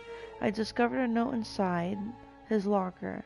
I can quote it to you from memory. Whoever is smart enough to open this case should know that a couple of drops of a masterpiece are mixed together with the ink inside the pen's reservoir. If you are reading this note, it means that I am in a tight spot, so understand that my special ink will temporarily destroy the will of anyone it touches. Therefore, you have a few precious seconds during which you can shape the subject's will. If you recognize my genius, use this knowledge to get me out of the embarrassing situation that I am undoubtedly in. Shielman had left this instrument for his future escape inside a case secured by a devious combination. That way he could ensure that none of the prison staff would find it other than a well-informed friend. Understanding this, I decided to play along with him, but with a double game of my own. I would help him to escape, but I would also keep him under control by using his own creation on him. I allowed Shielman to commence the game by giving him his pen, and then I started to advance my pawns. My first move was to persuade the director that it was necessary to search the cell. I therefore passed the ball into Shielman's court by giving him the opportunity with Warden James. He did not waste it.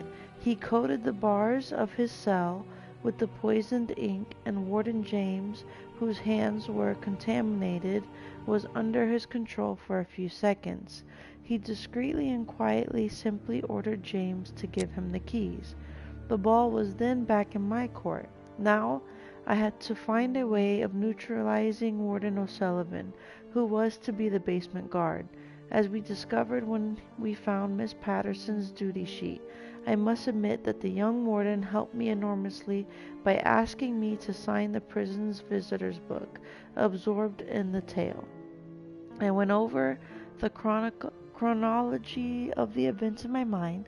I marked that Holmes had already signed the visitor's book before giving Shielman his pen. He replied in the most annoyed tone.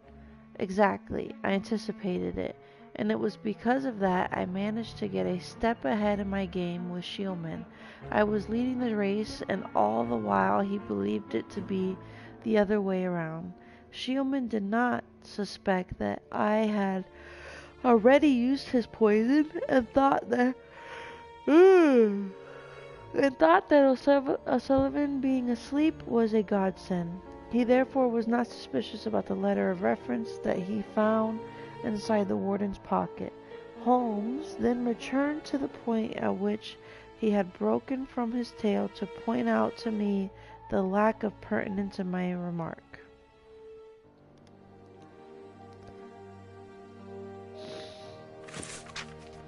All I understood from that is that he helped him escape, basically.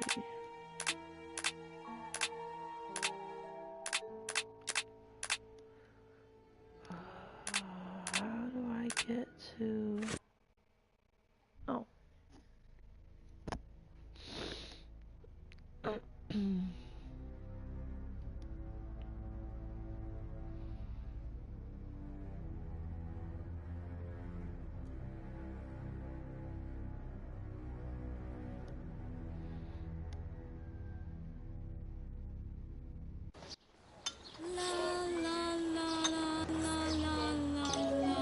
Here we are in the heart of Whitechapel. Keep an eye on your wallet, Holmes. This area is the highest for pickpockets in all of the kingdom.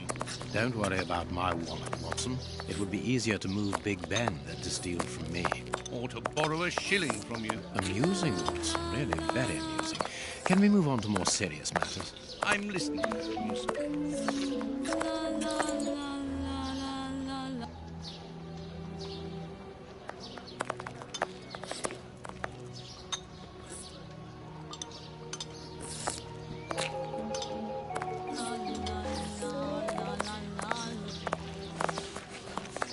Please excuse us, sir.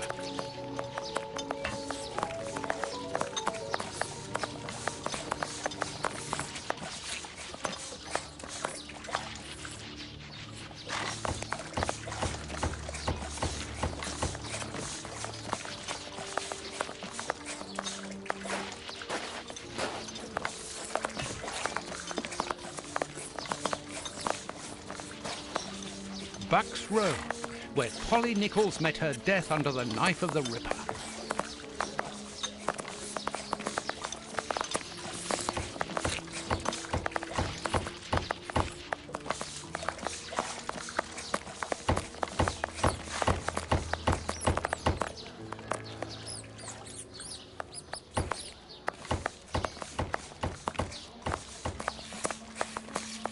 Here's the public dispensary that we're looking for.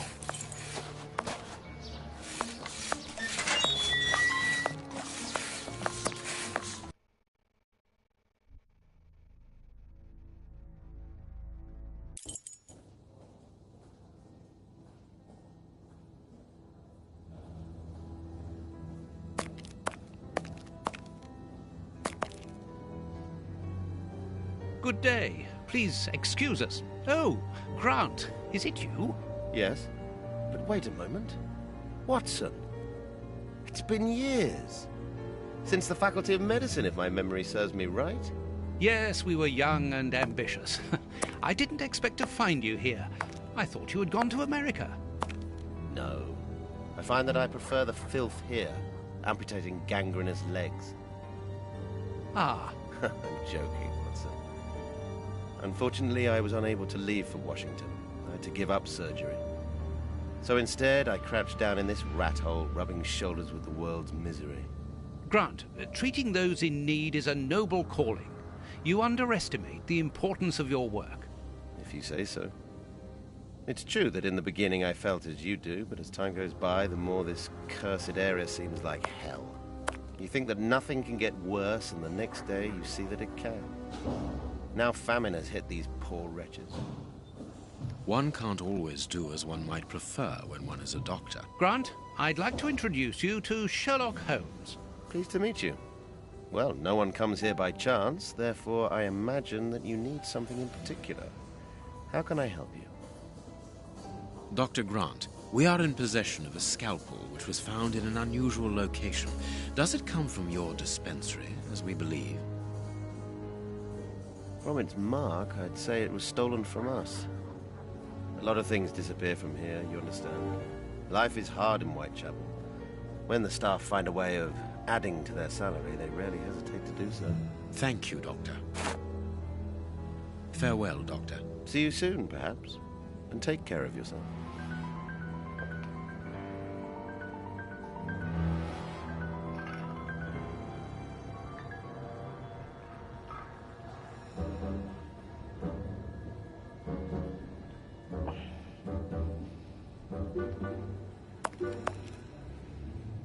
This stove is hardly working. That would explain the damp around here. Incredible.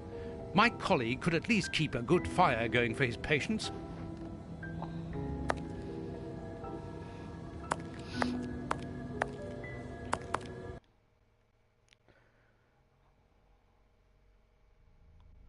I'm gonna go pee-pee, not poo-poo. Okay.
I just want you to know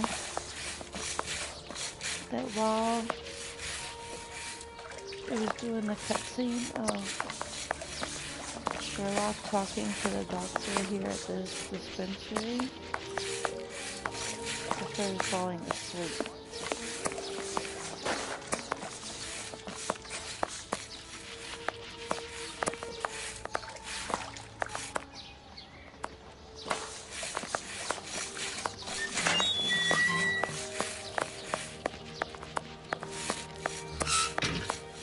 You got nothing for me. Closed. Even here, decidedly the poor people have been abandoned to their fate.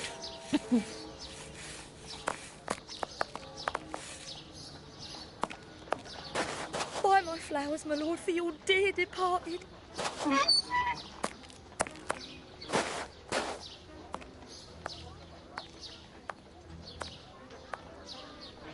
Luna's watching the game now. This Watching it? cemetery is the very image of Whitechapel. Sinister, frightening, and ill-kept. What a terrible place for one's final rest. At least hunger no longer gnaws at them.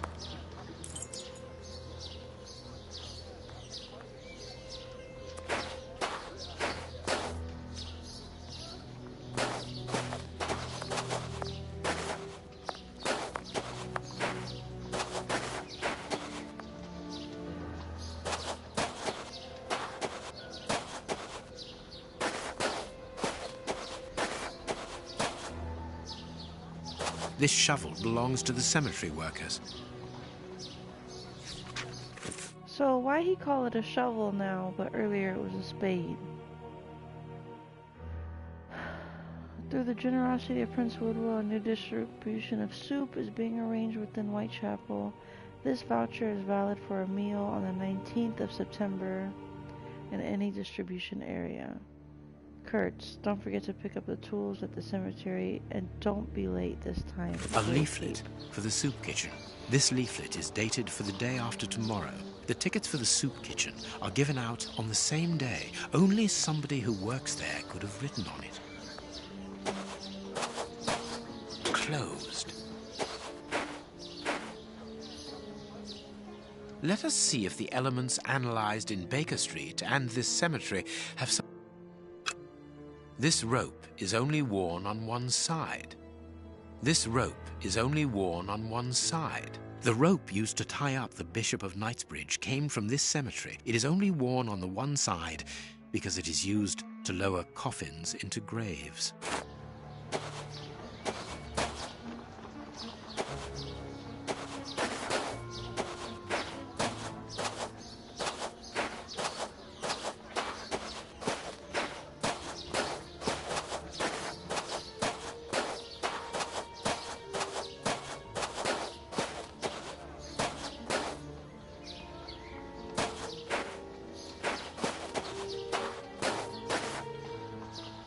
Let us see if the elements analyzed in Baker Street and this cemetery have something in common. Granite. These stones are of the same granite. Black paint.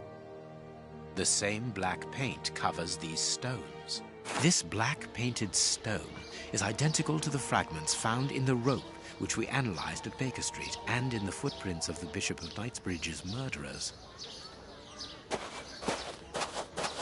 This must be the gravedigger's cabin. Well, judging by the state of this place, they don't work very often.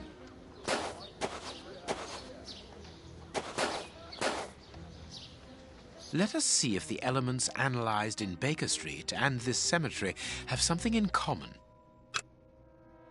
Black and damp earth. Earth freshly turned over, still damp. This dark, damp earth is the same type as that which was found at the Bishop of Knightsbridge's home. It came from a grave, then.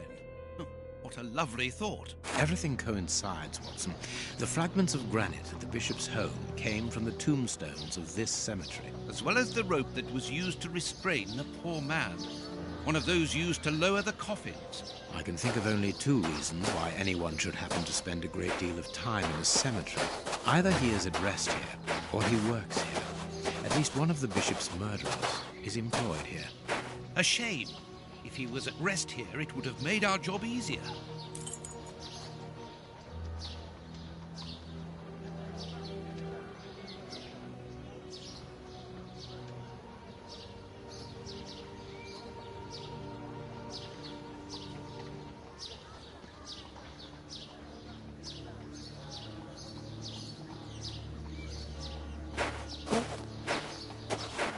I fell asleep. Just had to rest my eyes. Detective Sweets is narcoleptic.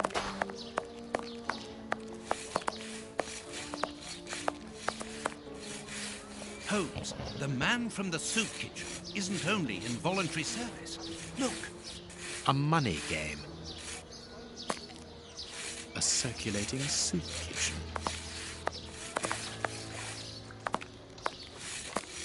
Oi, oi! We're giving out free soup after match. Right here. Don't hesitate. Come get yours. All thanks to Prince Woodville's kind generosity. A ticket for a hot bowl of bacon soup. Excuse me, my good fellow. You don't look like the needy. We're not here for the soup, we're merely passing through. But I would like to commend you for your good charity. It's the Prince of Woodville who's the charity one. All I'm doing is filling the bowls. For the first time ever in this area, someone's thinking of the poor people here. Look around you. At every street corner, you'll find someone giving out soup just like me. I grew up here, and I can promise you, it's the first time the toffs have thought about us. And no one tries to take advantage of this? No, mister, that's not possible.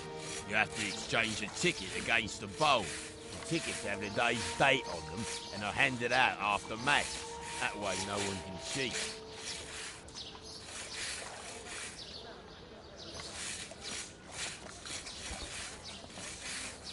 A bowl of good bacon soup isn't for you, gentlemen. We're looking for two people called Grape A and Kurtz. Do you know them? Can't you see I'm giving out soup? You again. And what would you say to relieving two toffs of their wallets by giving them a chance at dice? With great pleasure. What do you want to bet? Your ring against my friend's superb silver watch. Holmes! I inherited this watch from my brother. It has a great sentimental value. Watson, show your watch to our friend here. Done. Make yourselves at home. All right, mister. First who gets 36 points wins.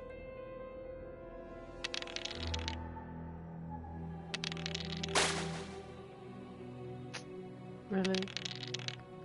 A 1?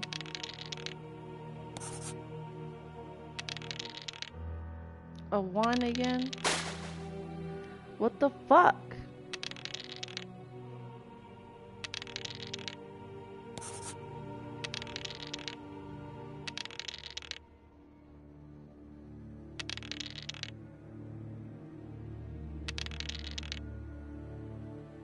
Well, these numbers are low. Yes. What the hell? This game is the game's broken.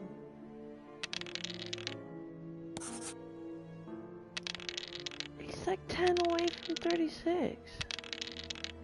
Look at these tiny ass rolls.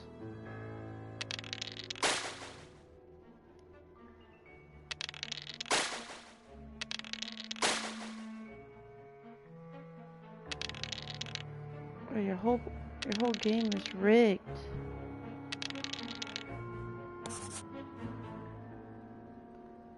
How you got 35?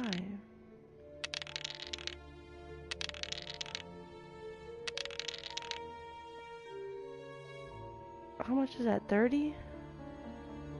That's 30.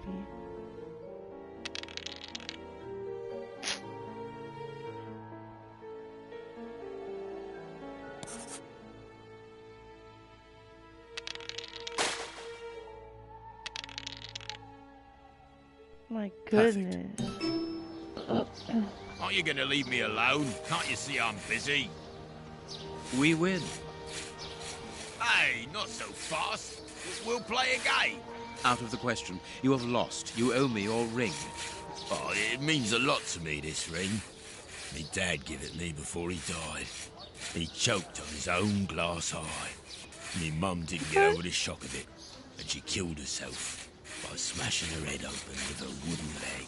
And she'd only just heard that me sister, who's a prostitute, had caught an embarrassing disease that made all her hair fall out. And worse, our dog got run over when he... As this ring holds such sentimental value for you, I will allow you to keep it. What would you say to exchanging that against some information about Grape Ape? That seems like a fair deal, don't you think? Yeah. Grape Ape works with us. He usually deals with the tickets, but we haven't seen him for a few days. Where is he usually to be found? Well, last time I saw him, he was with his mates from the dispensary. Then the deal with the mall. Now, that's all I know. It is quite good enough. Keep your ring, my good man, as a souvenir of your poor father. A souvenir of me dad, me mum, me sister, and me dog. One further thing. You said that Grape Ape's friends work at the morgue. Which morgue? The morgue at the dispensary. I must say, they got a funny job. They wash the dead, dress them, cut their hair. They clean the blood off the floor, chase the rats, stamp on the cockroaches. Mister, I can tell you, I prefer giving out soup. There isn't a certain Kurtz amongst the employees. Listen, we didn't play for info about the whole city. I'm not telling you anything else. The dispensary has got its own morgue. Interesting. Well, yeah, I've just told you so. It's the one that all the undertakers prefer. Think about it. It's just next to the cemetery. Thank you, my good man.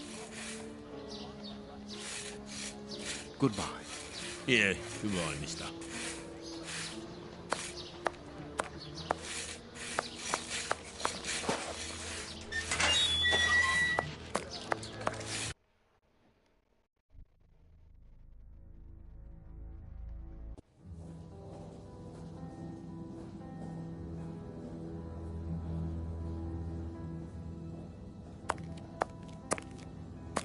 How can I help you?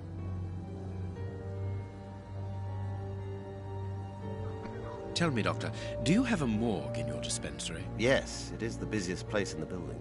We would like to see it. The door at the far end. The one with the unpleasant smell.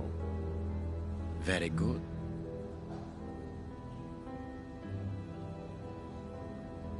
Farewell, Doctor. See you soon, perhaps. And take care of yourself.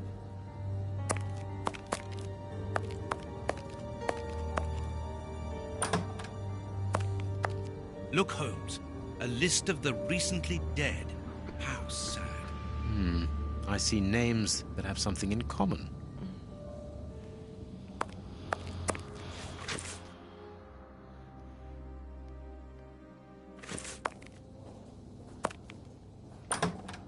I understand now why my colleague keeps quiet about his morgue. This place is a real mess. Concentrate, Watson. We must look for clues about Grape Ape's friends.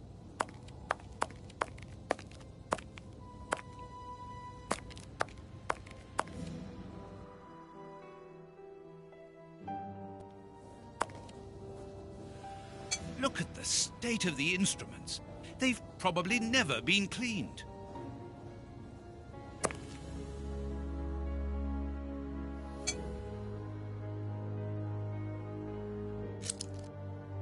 Two keys. This is Kurtz's overall, so he really does work at the morgue. Strange that he left his overall here. Holmes, this is Kurtz. A small metal stem. Well... Perfect.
It's open. Here, this hut is on the map. Let us search it from top to bottom, Watson. Oh, what a jumble. Impossible to open it.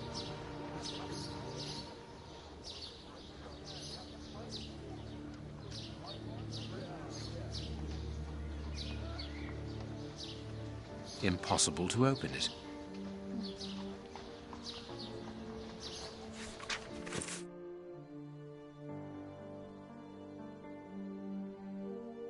How is it that there is no room in this cemetery? Bags filled with nails. There are a lot of them. Well, really. I can see a large crack. I'll need something thin. A hole was drilled a short while ago. There is a sack inside this hole. Let us see what is inside it.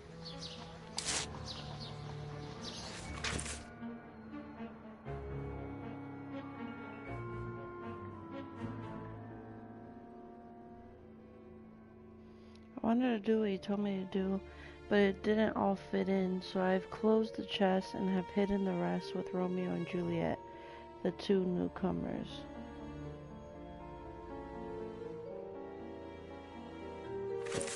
We are making headway. How do we know what this means? This message confirms that we are on the right track.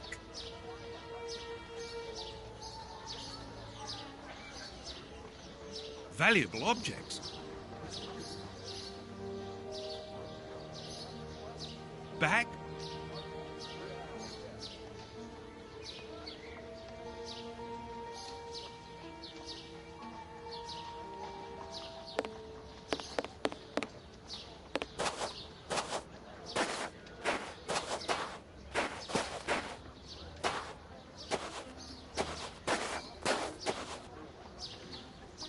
Here is our tree. Let us examine the inscriptions.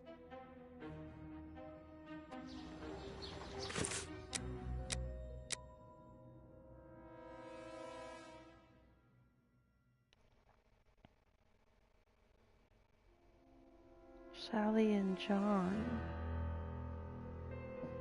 Suicide by poisoning. Buried in the same part of the cemetery. Here is our tree. Let us examine the inscriptions.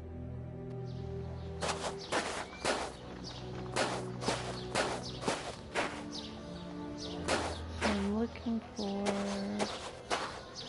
this symbol right here. I found it. I need the shovel.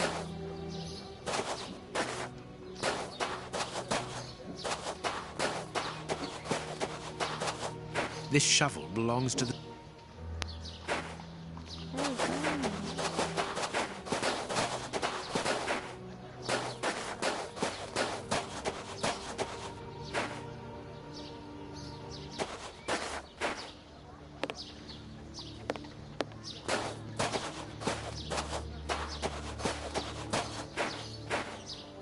This must be the gravedigger's cabin.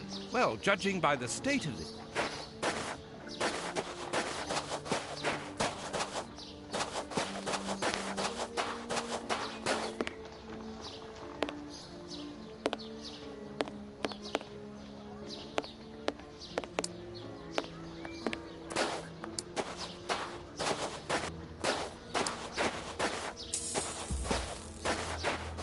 Here is our tree. Let us examine. Sally. This design. Sally and John is engraved here. Yeah, so right here. Right here. Yes. Now I need the shovel. This shovel belongs to the cemetery workers. You frighten.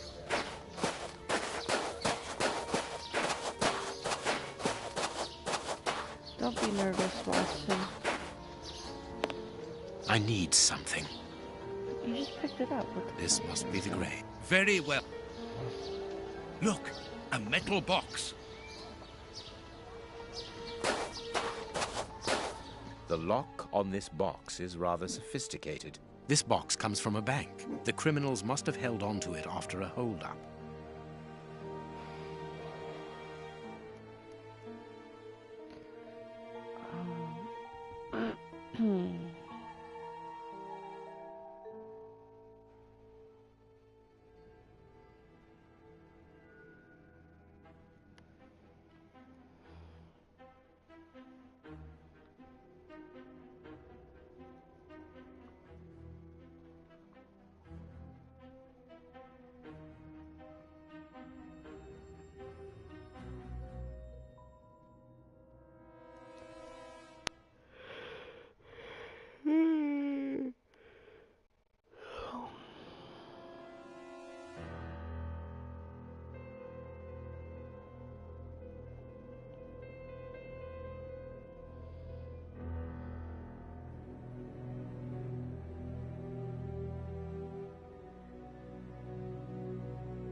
There we are.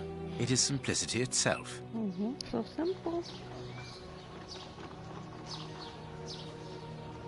This key must be important to be hidden here. A hammer covered in blood.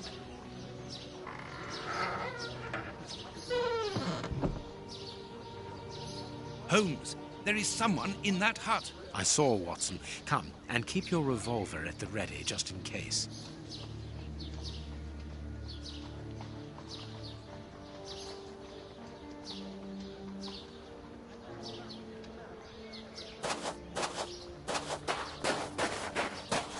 Open up.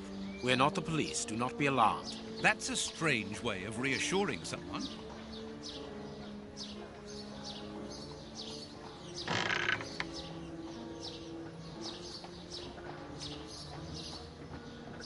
Holmes, they are children.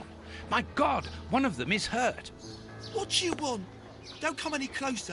Are you the police? Don't be afraid. I am a doctor. I'm going to look at your friend's wound. Wait, Watson. I've got some questions to ask these children. This is urgent, Holmes. In this filthy place, the risk of infection is very high, and the wound could get worse with every second lost. The immediate danger for these children is not so much the wound as Mr. Fletcher. Who? Look at the wound, Watson.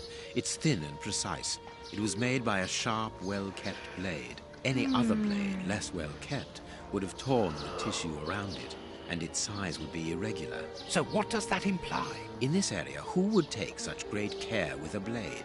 A butcher, of course. And the only butcher in the area is Samuel Fletcher, who at this moment is replacing a window that has been forced open. He's a man to hold grudges, as anyone around here will tell you. The children are in danger. A man as skillful with a knife as a butcher, and with a bad reputation to match, could easily strike a fatal blow by cutting the child's jugular. If he hasn't done it, it's surely because these little thieves broke into his shop at night to steal a piece of meat. The poor lighting in this area saved them. I can assure you that Mr. Fletcher has spent the day trying to trace these children, and if he finds them, wounds will be the least of their problems. That's true. What do you want? Don't let the butcher find us. Dr. Watson will see to your wound, but the treatment won't be free. I don't need to remind you that life is hard. You know that already. Give me the address of a certain Kurtz, and the doctor will dress your wound. No address, no treatment. I can't tell you, mister. Kurtz is a dangerous madman. Holmes, you go too far. You have frightened the poor child. I could give Mr. Fletcher a compensation for the damage to his property, and he would certainly give up trying to find you then. But for that, you'll have to cooperate. Or else? Or else he'll likely find a less agreeable way of repairing the damage. Wait, mister. I know everyone here. I'll help you. Only protect us from the butcher. I am looking for Kurtz. Tell me where I can find him, and I'll smooth things over with Mr. Fletcher. Everyone here knows Kurtz. He's the worst person in the area. We call him the Colonel because he fought against the Zulus in Africa. He got chucked out the army because he's completely crackers. He lives at number 8 Batty Street. Good. Watson, see to the wound. Then we will settle the problem between these young men and Mr. Fletcher.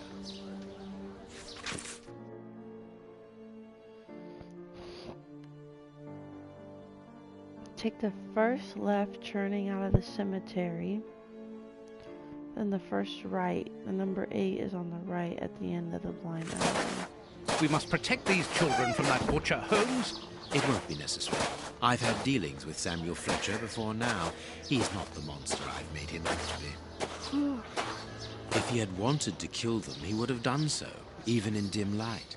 By wounding the little thief, he wanted to warn him never to set foot in his shop again. Forget Mr. Fletcher, Watson. You mean you lied to frighten those poor children? Exactly. Clever, wasn't it?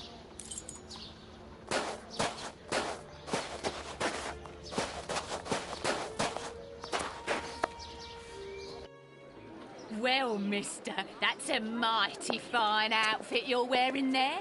You stand out like a sore thumb, and that's no lie. Watch that you don't get it all dirtied up, but you'd be welcome to come back to my place. It's not far, and I'd sponge it down for you. Don't go back to Jenny's place. You'll get malaria. Thank you, madam. I'm certain that you would make a very good job of it. That will not be necessary, however. But your thought was a kind one. We'd best be leaving now, sir. Here, please accept this sovereign as a token of my gratitude for your concern. Well, I never. Thank you. That's right, Her generous nipples of you, out. my lordship. Look at it. The bottom left nipple's out. You are very welcome, madam. Madam, he calls me. Bless my garters. What a a nip gent. slip back in 1880 If you're ready now, something. sir. Yes, let us go. What a remarkable man, the Prince Woodville, to talk to such a woman as though she was an equal. Let's find Batty Street.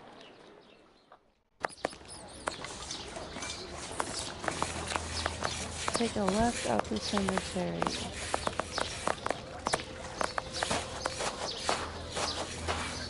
Take a left. And then take a right. That's number one, so then even street.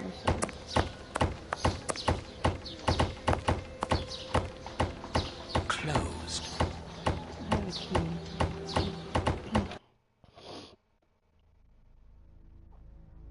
My God, Holmes, it's appalling. And the smell. But what can have happened here? Stay calm, Watson. Take note of every detail and be careful not to move anything. Very well, Holmes.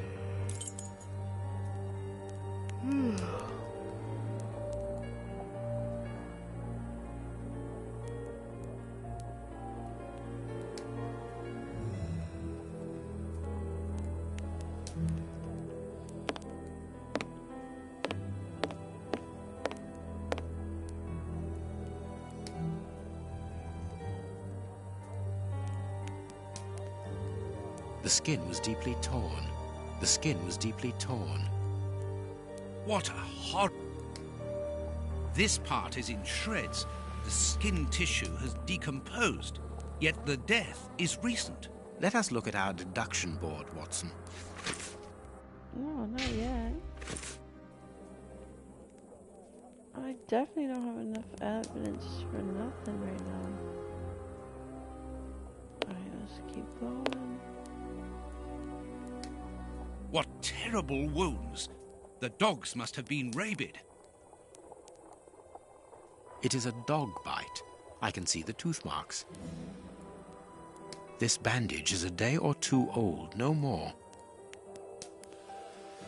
Please take note, Watson. The same finger that we found at the Bishop of Knightsbridge's house. Holmes!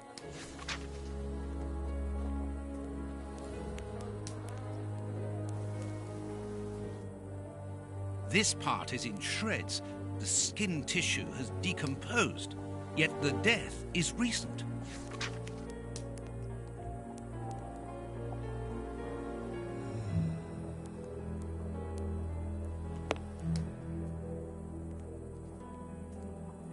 What a horrible wound. Size 9. Hobnail boots like those worn by labourers.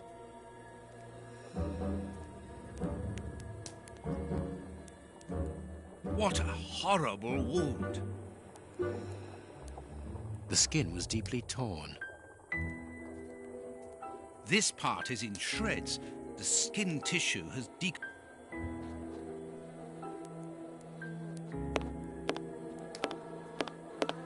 The material on this tray is rather odd. A small burner. A pipe with a strange smell. Small burnt balls. There can be no doubt. Judging by the material on the tray and the pipe, the man smoked opium. Opium?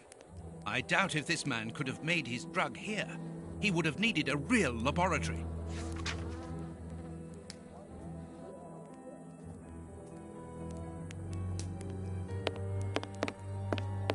The dog's bowl is empty.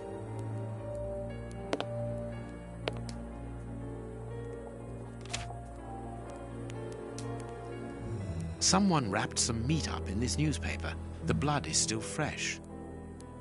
Someone wrapped...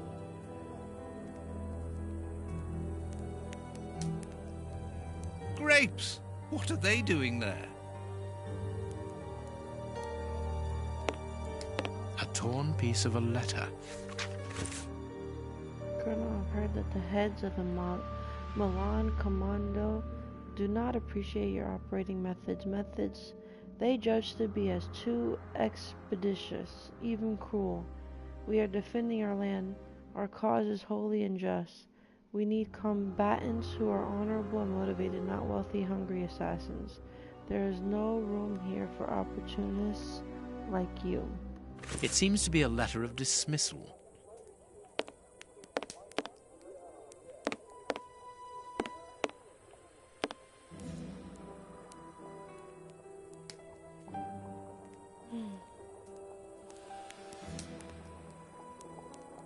This is yesterday's newspaper. Someone brought food for the dogs, probably just before the fight broke out. And just after they had been fed, they attacked a man to eat him. Incredible. A military badge of the 58th Infantry Regiment of Her Majesty, and a letter stipulating Kurtz's exclusion from the unit. He served in 1881. At that time, the regiment served in South Africa. Kurtz was in the Boer War. A newspaper covering the war in South Africa. Kurtz must have been following the war with some interest. The Boer War is abominable, and it still rages.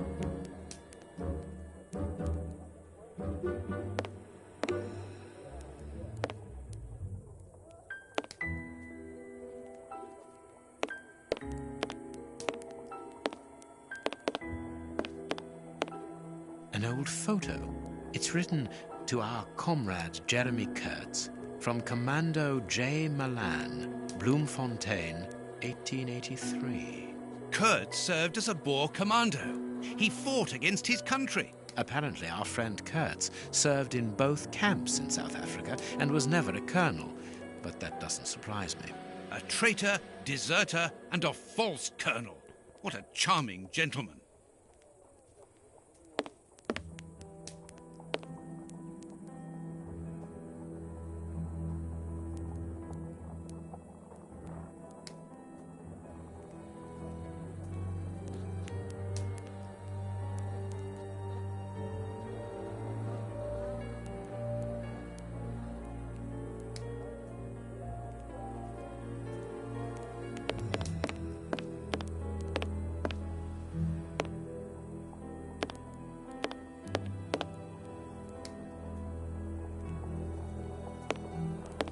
Let us look at our deduction board, Watson.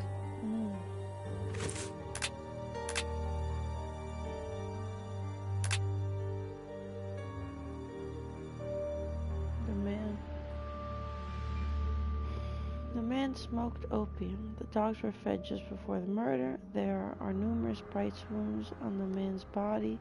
There are numerous bite wounds on the dog's body.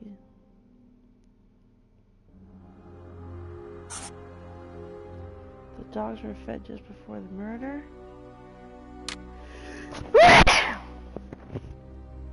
Excuse me. The dogs are poisoned. Oh shit. There are no available instruments here for preparing opium. This man is missing a finger.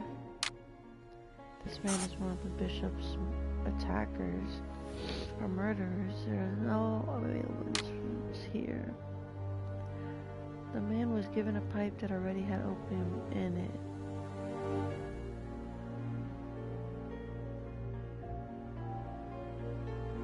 My deduction chart is incomplete, Holmes. We are missing an important detail. Let's return to the clinic and ask if our friend might lend us his morgue for 2 hours. What are you going to do? I'm torn between a nap and a picnic. Oh, I've had enough, Holmes. The next step of our investigation, Watson, leads us inevitably to a post-mortem. As you're well aware, in the instance where a body's vital organs no longer function, every minute is vital. Be quick now and procure the room while I arrange the transport. Very well. I will see you later.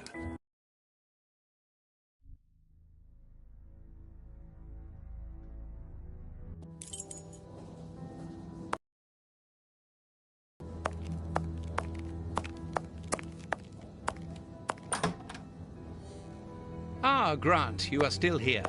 I need to ask a favor from you. What sort of favor, my dear friend? Might I use your morgue for a couple of hours? It concerns an affair of the greatest Use the morgue? Whatever for? Letting you poke your nose in everywhere is one thing, but closing my eyes to I don't know what unsavory practices. No, it's nothing like that. No, it isn't possible. Sorry. Grant, listen to me. Don't insist. Where do you think you are? Perhaps because you come from the rich area, you think you are entitled to do whatever you like. But here in Whitechapel, it's the real world. You understand? The real world, where we have to take risks. Do you even know what that means? And this shabby health centre where I've been stagnating for years, it's a public establishment under my authority, for whatever that's worth. I'm responsible for it. Responsible. Do you understand? Of course I understand, Grant. Good. I understand, first and foremost, that you are a coward. What? A coward, I said, sitting on your backside behind a desk for years, complaining about your fate without even trying to change a single thing about it. I won't allow you. And you dare to talk to me about risks? I, who was wounded in Afghanistan while in Her Majesty's service, and who, for a great many years, has taken part in some of the most dangerous criminal investigations the country has ever known. But as for being responsible, as you call it, it begins with doing your job properly, particularly when one is a doctor and caring for the poorest people within our society. The real life? Ha ha! Don't make me laugh. I am a doctor too, Grant, don't forget. And I'm ashamed of my profession when I see the state of this centre. It's not my... So, your disgusting morgue, you are going to allow me to use it, dear friend, because I urgently need it for a vitally important affair that is way over your head, and whether it pleases you or not. Understood? If you want to be like that about it, do whatever you like. I wash my hands of the entire thing. That doesn't surprise me.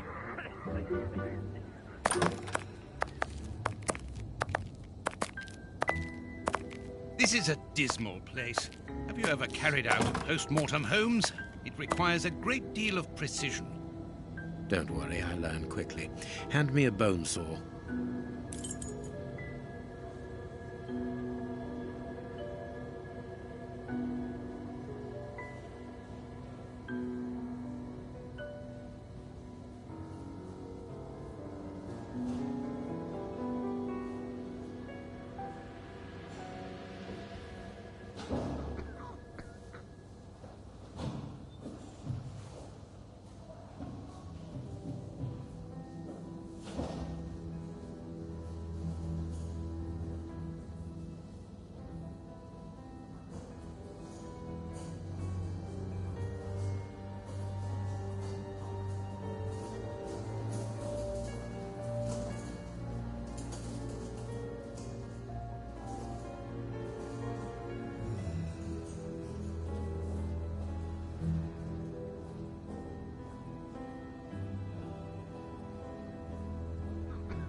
Oh my goodness.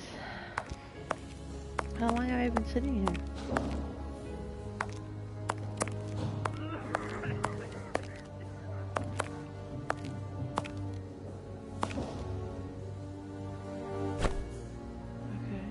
Go carefully, Holmes, even so. Well, first is clean. I must clean the body first. I must mark the places to cut.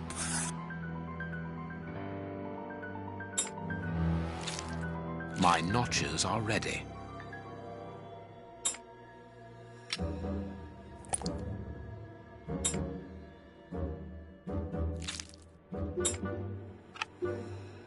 This liquid found in the lungs should be able to tell us something. Go carefully. I can't.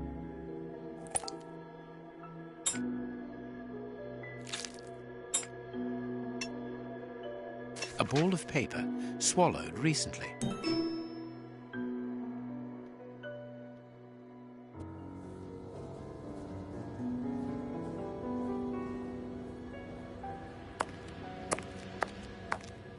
Chemistry material. And smells as bad as the one in our sitting room at Baker Street.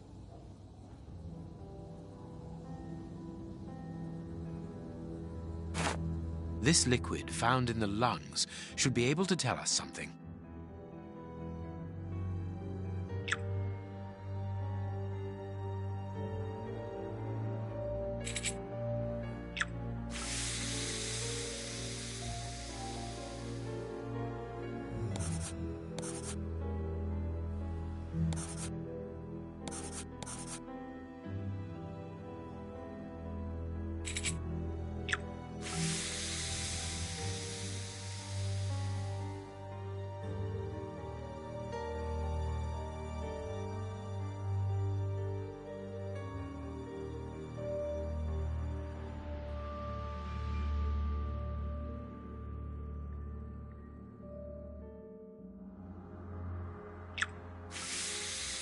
Four green, 2 brown, 2 silver.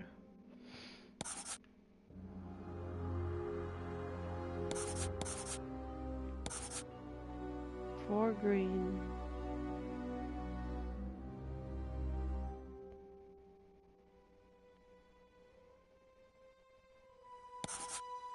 Five green.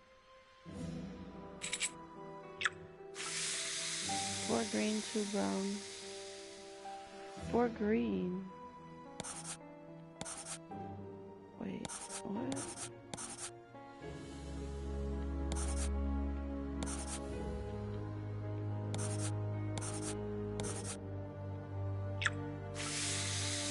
Four green, 2 blue, and then silver.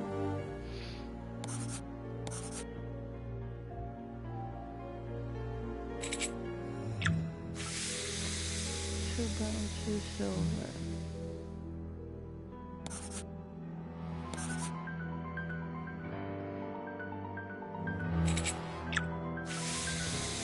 One silver.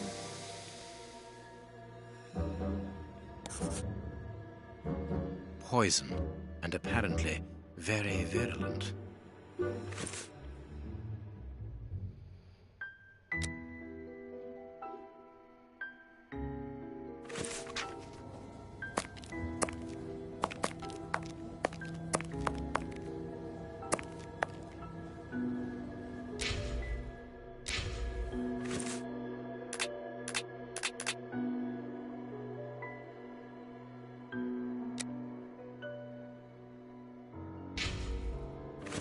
We must finish our deduction board, Holmes. I know, so let's do it.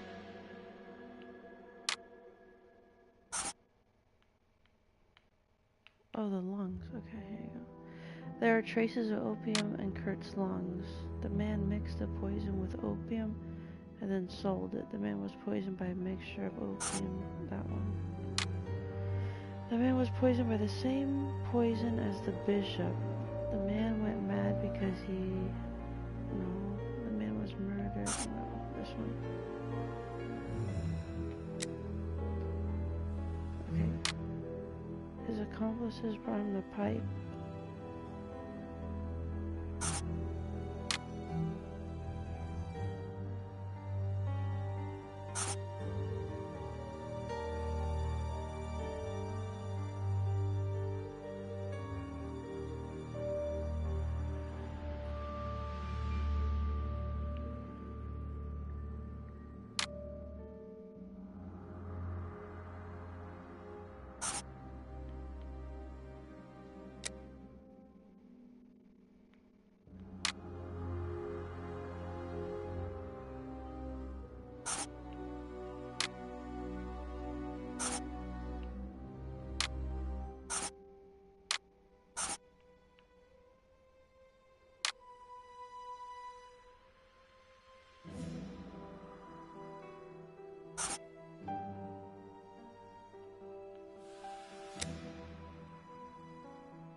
That was a most instructive post-mortem. This man was murdered by his accomplices because of his missing finger. I see. He was overly conspicuous, walking around with a bandaged hand, as the police would have been looking for a man with a missing finger. But how did they manage to disguise the murder by making it look like a dog attack? The post-mortem revealed the presence of poison in his system. Everything points to it being a less potent form of the poison we found in the bishop's rooms. This man died as much from the poison as from fighting against those animals. I believe this new version of the substance provokes such a rage that the victim attacks anything in his path, and in this instance it was dogs. We're dealing with sorcerers' apprentices whose creations are ever evolving. They are attempting to obtain a particular effect, and they try out their formulae on human guinea pigs. You're saying that his accomplices forced him to drink it? No, he took it himself, voluntarily. The poison wasn't to be found in his blood, but in his lungs. I also discovered numerous traces of opium. I'm beginning to see. They mixed this horrible poison with his opium, knowing that he would soon smoke it to ease the pain caused by his wound. Exactly. And such a profound knowledge of both chemistry and toxicology is uncommon. Very well.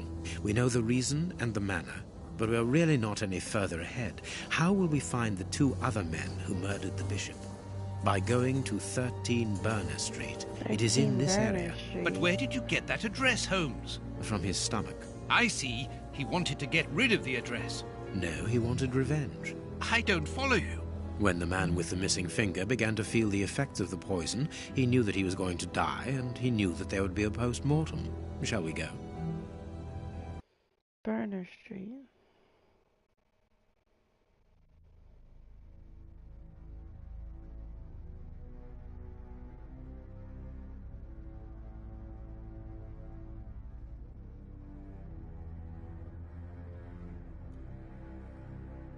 I'm gonna take a nap.